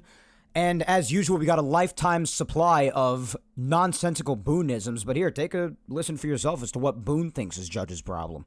Judge has expanded the zone more often than he did in the regular season. Do you feel like he's pressing at the plate? Oh, it's just about getting into good position. You know, when you get into that good, and everyone's different in how they do it, you get in that strong position, that load, where then the swing decisions follow that. So I think he's kind of working through that. Once that happens, it happens like that. So when you say get in a good position, is it a mechanical thing then that you're seeing? It always can be a little bit of a mechanical thing. When guys go through a little funk, when they're just easily getting into their move and firing, then that's when you make your best swing decisions. Yeah, guys, you got to get into the position, the load, and then after the load happens, that's when, God's sake. Huh? New sound effect. Yeah, but for real though, like, huh? Regardless, Judge has got to wake up. It's got to happen. There's no two ways about it. You could sit here and scream about it all day. Judge has got to wake up. That's all there is to it. It's got to wake up if the Yankees have any plans on hoisting any trophy after this World Series is done. And I also find myself thinking about all the outside factors, too. Outside of just the Yankees specifically. Think about the perspective of the entire league leading up to this. There's never been a time like now in the Judge era. You had the Astros who didn't make it out of the wild card round. The American League was open for the taking. You have your best team on paper throughout any run that you've had chasing a pennant prior to this. Like, this is it, bro. This is it. This is the time. And there's no guarantee that you're going to get another shot at this like you have now. It's really upsetting. I mean, it just comes to the point where you really just think maybe the lights are just too bright. I don't know. And if that's the case, I think he's going to feel even more pressure when coming back home with the psychopathic Yankee crowd. One thing's for sure, and some people are talking about this, and I'm in complete agreement about one side, as usual. But sometimes I lie in the middle on certain issues, but this one I agree with one side. A lot of people are saying to go to Yankee Stadium and boo Aaron Judge for Game 3. I do not agree. There are a lot of people out there, fortunately, saying that he deserves a standing ovation and some encouragement. I do agree with that. Whether or not you think Judge is soft or the lights are too bright for him, if that is the case, then just logically think about it. Do you really think booing's going to help? Go there and cheer the guy on. You're in the World Series, and he's a big reason why you at least made it to the playoffs. Big reason for it. He had one of the best offensive seasons of anybody ever in the history of the game. Even if you give little value to his regular seasons now because of how he's done in the postseason, still remember what he did on the way here. Now that he has been here, other people have picked him up, thankfully, otherwise the Yankees wouldn't even be here in the World Series. But now upon coming home, if it's already in his head that much, do you really think booing's going to help the situation? No, clap for the guy. You guys are in the World Series for the first time in 15 years. You guys are able to go to Yankee Stadium for the first time in 15 years if you could afford it. That's really the gag to it. But anyway, cheer. Encourage. There's nothing else after this, guys. It's over after this. The World Series is it. It's the crown jewel. Cheer on the captain. Encourage. All of the players. All of them. That's why you're there.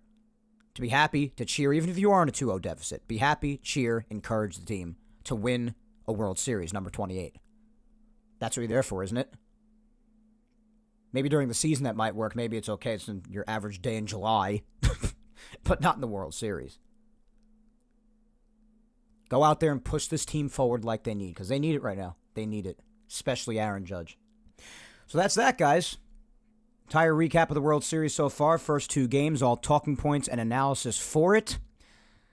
A lot happened in just the last 2 days alone, and a whole lot of nothing before that, to be honest. So, had to catch you up on absolutely everything leading up to today. But that's definitely the case going into Game 3, starting tomorrow. Every single game of the World Series remaining is also at 8 o'clock p.m. Eastern, like the first 2 were. Next 3, if necessary for all 3, for Game 5 in particular. All at Yankee Stadium, since the Dodgers have home field advantage, of course, like we discussed the possibility of last week. And then if it goes beyond that, Friday the 1st, and if necessary, Saturday the 2nd, we'll be back in Los Angeles. Again, all those games at 8 p.m. Eastern. Tomorrow will be Clark. The Yankees announced that Heel will pitch Game 4. I'm kind of surprised about that. I sort of expected them to stick with a 3-man of Cole, Rodon, Schmidt, but I guess they're going to be including Heel ultimately anyway. And then Wednesday, I assume it'll go back around to Cole. And then for Game 6, it'll be Rodon if necessary. And if necessary for 7, it'll probably be Schmidt again. I probably would have had it just stick with Cole, Rodon, Schmidt, because then you could just pitch them on short rest, because that's kind of what you need at this point, especially with the Yankees in the dire situation that they're in. Have Cole pitch a potential series-tying Game 4 in the event that the Yankees win tomorrow. And then if you need him on short rest once again with the travel day in between, have him pitch in a vital Game 7. But with Heel pitching, that's not really the way you could go. So, a little weird there. Not sure. Maybe they could still ultimately go with Cole for 7 ultimately. I'm not really sure. No, not really. Because he'd only be on 2 days rest if he went in 7, if he's pitching on Wednesday. I don't know. That's the deal going forward, guys. And the Yankees really have to, when it comes down to, it's all about Game 3 now. You know, Game 1, the outcome of that game kept me up till 4 o'clock in the morning. And then yesterday was highly disappointing because most of that game was played as if they were just playing an average game in the middle of the summer. Now it's all about Game 3. This is what really comes down to, because you go down 3-0, you kiss the World Series goodbye. May not still be mathematically over at that point, but in actuality, kiss it goodbye. You make the series 2-1, anything can happen from that point. Then it could possibly get really interesting. So it's all about Game 3. Win Game 3 and take it from there, one day at a time, and hope that Clark Schmidt shows up like he never has before and just absolutely dominates, and that the Yankees can just kick the crap out of Walker Buehler, who's going for them. And then Game 4 would possibly be a bullpen game against Heel. So again, just win Game 3 and just take it from there. That's got to be the goal. And Judge has got to hit. That's really what it comes down to, guys. That's what it comes down to. Like I said, ultimately before that, though, not much happened throughout the week at all. Otherwise, outside of the last 2 days, only other thing that did happen was before the game on Friday, before Game 1, the Yankees did announce their World Series roster. It was the same as it was at the end of the ALCS, except Nestor Cortez was re-added, as we know, obviously. And John Birdie was removed from it because he is injured right now, so we're told. So that's the deal. Otherwise, the rest of the roster remains the same. And beyond that, there's really not much news. So especially because we're almost 2 hours in already, my God, how time flies. Let's finish off the show with the social media segment as always. And again, another question, really the only one that matters. As we stand down 2-0 today, another poll for you. Do you think the Yankees will get out of this 2-0 series deficit? Obviously to vote, and then give your thoughts below, and I'll be reading those in a second. Two very simple choices, yes or no. A lot of Yankee fans out there are very optimistic. I'm kind of surprised after how the first two went. But hundreds of people voted, hundreds, and ultimately the choice of yes won out by earning 62% of the vote against 38% of the voters saying no. So it's a bit close, not too far off from being 50-50, but optimism wins on this one so far. What I think, I gotta stick by my team here. As unlikely as I think it is, I do still see the Yankees and Dodgers as being very, very close to being even, and seeing how the Yankees really, really should have won Game 1 at the very least and come back here with a split, which I would have been totally fine with. I can't in good conscience just say, like, right now that the series is done. Like, of course, I'm not feeling good at all. The optimism is not riding ridiculously high. I'm not saying the Yankees are definitely going to do it, but unless they give up Game 3, until that happens, I just can't 100% right now say that this is done and the Yankees can't do it. For me, it's all predicated around Game 3 and if Aaron Judge decides to finally wake up and help his team. Or one might even say help lead his team, maybe alongside his fellow behemoth there, the god of gods in the playoffs, Giancarlo Stanton, and his counterpart assistant there, Juan Soto. When that happens, that'll certainly help things along. Until that happens, Yankees aren't doing crap. They're not doing crap. But I can't, again, in good conscience, say that they're totally done before the outcome of Game 3. If I were to do a podcast on Tuesday after the outcome of Game 3 and the Yankees lose, then you'd have me coming on here saying the Yankees are done. But right now, I've still got to go with the choice of yes, because I can't go against my team in the World Series. I just can't. Objectively, I'm not feeling great about it. I have to be honest with myself and with you as the host of this show. But it's all about Game 3 for me. It's all about Game 3. That's my answer. Let's see what some of you had to say. First off, let us begin with Rebecca at Peace Now for Life. And Rebecca says, I still feel optimistic about this series. I think they come back home and win. I say Yankees in 7. You, Rebecca, optimistic? No way. Oh my gosh. Yeah. I mean, if I'm not mistaken, I think you might have said Yanks in 6 like I did. That was my original prediction if they were to face LA, because that was my prediction on the social media segment last week that the opponent would be LA. I was correct about that. And I did give Yankees in 6, even though that is highly unlikely now, because obviously for that to happen, they would have to win the next 4 games in a row, including Game 6 being on the road.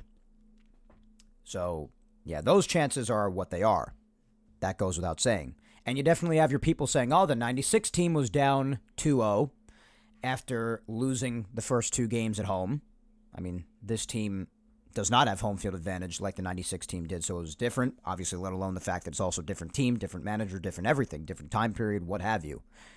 But the Yankees have come back down 2-0 before, and even the 09 team lost Game 1 at home against the Phillies, so this definitely would not be the first time, far from the first time that the Yankees started off the series in a deficit, whether it be 1-0 or 2-0.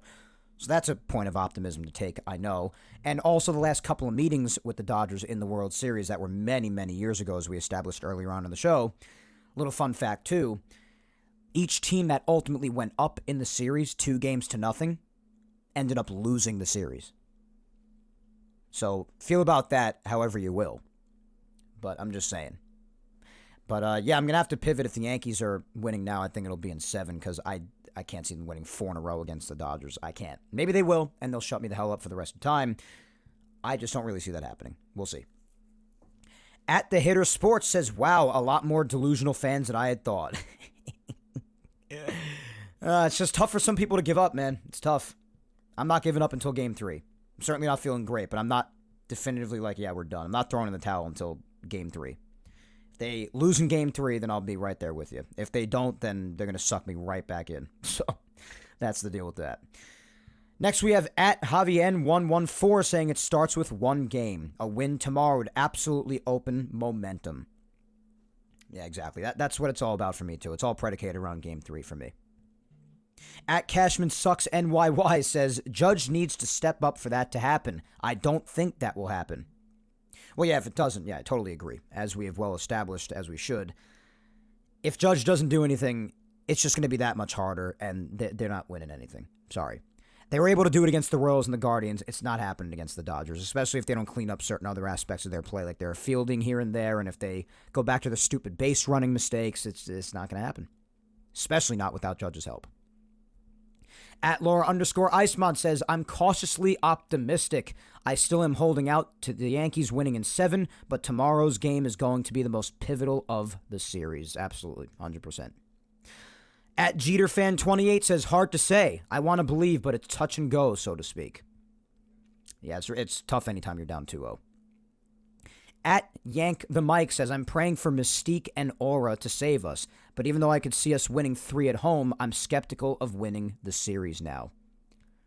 If they win 3 in a row at home, I think the Yankees will finish it in at least 7 games, because I think they'll at least win one of those 2 in LA, because I have Game 1 to look back at. They should have won that freaking game. They didn't ultimately win it, but they very well could have and should have. So, at Papa_Cole45 says, I think we'll win a game or 2 or 3, but I don't think we win the series at this point. It's tough to refute that, honestly. Spencer at Musician DMD, my good buddy Spencer. Hope you're doing well, my friend. Spencer says, I've seen this situation before. 96, 78. It's unenviable, but not catastrophic. Instead of looking at needing to win 4 out of 5, the best thing to do is just look at Game 3. Game 3 is all that matters. And I feel the Yankees will tie this series up. Rizzo and Soto were on World Series teams that were behind in the series. They can share valuable experience. This team is tough and resilient. I foresee them evening up the series, but I stress don't look beyond Game 3. For now, it's still a series. Bunch of bars there, Spencer. Can't help but agree with that. That's what it's about. It's Game 3. That's it. At NY Yankees 93 says, I don't think they've shown enough to warrant any belief that they'll start clicking now. Just too many cold bats to offset a couple of plays hitting well. We'll see. Hope I'm proven wrong. I can't really blame you for feeling that way. Not really. All right. Let's see who else. We'll do a couple more. At J_Torres Messias E says, I don't have any doubt. I think they'll win all 3 games in the Bronx, and they'll go back to LA to just win 1 game. They showed us that they are capable of winning a game. Surely Boone learned the lesson. Go Yankees. I wouldn't give too much credit to Boone, saying that he learned just about anything, because he came out the next day after being asked if he had any regrets about the Game 1 decision, saying no, he doesn't. So I would not give him that kind of talk. All right, last 2 as per usual, because we're really heading late here. My lovely girlfriend is up first, at Vic Salimo. I'm celebrating my 6-year anniversary with her, actually, at the end of the week on November 2nd. That would be Game 7 if the series gets that far. Could you imagine that? That would be either the very best or the absolute worst anniversary present of all time. But happy early anniversary, babe. Love you to death. Can't wait to celebrate with you on Saturday, and hopefully it is a celebration. Either way it will be, but, just don't want baseball to have the potential to put a damper on it. Anyway, my lovely girlfriend says, the Yankees tend to come back when they're up against the wall. Now they are, and being home with our fan base encouraging them will help them get out of their heads and into the game. So I say yes, let's manifest it. There you go. I like that thinking. Game 3, guys. Game 3, Game 3, Game 3. That's what it's about. Last but certainly not least is my mother, Julia Gina Scudero, and she says, I believe the Yankees can win this, even now at a 2-0 deficit. We know we can't count on Judge. He's gone for whatever reason. The excuses made up in post-game interviews are ridiculous and inconclusive, Boone and Judge themselves included. I still think they can win this because we are the Yankees, and I believe. If I'm wrong, then we lose, and it would be appropriate. If you don't put your all into the biggest moments of your life, then you don't deserve to win. Wow, you want to talk about a bar? Wow. Well, Mom, the truth of the matter is, while I very much agree with a lot of what you say, and a lot of it's a good mindset heading into Game 3 here, despite the deficit. You got to count on Judge. You have to. He's got to come alive. I know it's been awful, but whether we like it or not, we're not getting past the Dodgers. We're not beating them to win the World Series if Judge is a non-factor, less than a non-factor like he has been. It's just not going to happen. So they need him. But for sure, I very much love the believing, and everything else is completely valid. But yeah, Judge never really gives much in post-game interviews, just smiles a lot, which kind of pisses me off sometimes because I know that he's never a guy to do that sort of thing in public. But I do wish that he would just maybe sometimes, and it's never going to happen, not going to hold my breath. But I do just wish that sometimes, even just one time, one time, I would just see a little bit of a snarl and mild frustration at how bad he actually has been. It's a little bit. I don't know, but we'll see what happens. Got to wake up. It's all about Game 3. I think we've all just about arrived at that conclusion, right? So that's all for the social media segment, guys. We are past 2 hours. Wow. It's the first time in a long time that's happened. But hey, it's the first World Series edition of Yapping Yankees in the 5.5 years I'm doing the show and over 240 episodes worth. So it's warranted, it's valid, it's understandable, and I cannot thank you enough for tuning in all year up to now through to the World Series and being here with me for the first World Series episode, guys. The ride is always crazy, and I really appreciate you guys, especially for those of you who listen to the entire show, even when it is over 2 hours like it is today. It's a long listen, and who the hell am I? So I just give you all the credit in the entire world. You truly are the realest of the real ones if you stick around throughout the entire show. Today and all the other ones for as long as I just yap you off a cliff for. I appreciate it more than I can ever put into words, my friends. But for now, that is all for episode 241 of Yapping Yankees today. It's been another slogfest here. My voice is starting to go a little bit now that I've been talking for so long. Not sure if you could tell. Still better than last week, but starting to go a little bit, so it's time to wrap things up here. Remember to follow me on all social medias, guys, if you have not already, though. Facebook fan page, Mike Scudero NY. Twitter, or X, is at Mike Scudero. And Instagram is Mike Scuds97. Subscribe to Yapping Yankees on all 4 of the platforms it is available on. That's YouTube, Apple, Spotify, and SoundCloud. Like, subscribe, comment wherever you may be listening to show your love and spread the word. And if you have the time, if you've missed any past Yapping Yankees episodes, episode 1 from 5.5 years ago, my friends, all the way up to episode 241 today are all available on SoundCloud, Apple Podcasts, and Spotify. But if you prefer to listen on YouTube, don't fret, episodes 34 up to episode 241 today are all available on there as well. But once again, I thank you 3,000 for listening to me yap today, my friends. As always, I have been your host, Mike Scudero, and we shall yap again next Sunday, November 3rd, when I come at you with episode 242, World Series episode number 2 of Yapping Yankees, hopefully in a celebratory manner. The crazy thing is that by next Sunday, regardless of whether or not this series goes 7, the series will be over. So I will be talking to you next Sunday with either the Yankees having won number 28 or losing to the Dodgers. Regardless of which outcome it is, in how many games, I can't tell you. But regardless, next Sunday, you will either be met by a Mike who is utterly destroyed emotionally or riding higher than you have ever heard him before. But for everything in between, you best believe I'll be as active as ever on social media. So be sure, again, like I said before, follow me on those. Mike Scudero NY on Facebook, Twitter at Mike Scudero, Instagram Mike Scuds97 for everything in between now and next Sunday. But until then, guys, as always, hang in there, be patient, please stay safe, look out for your loved ones, go ahead and kick life's ass this week like I always tell you to do. And let's just hope and pray that Game 3 is a win, turn things around, and I can come to you next Sunday with the greatest Yapping Yankee celebration you've ever heard. It's all about tomorrow, Monday, October 28th, at Yankee Stadium. If you want to win this series and not be virtually done in just about every single way after losing a Game 3 and going down 3-0, win tomorrow. Let that be the launching point. Start from there. If it's a championship you want, as far as tomorrow, you've really got no choice. Until next week, my friends, take care, Godspeed, and let's go Yanks.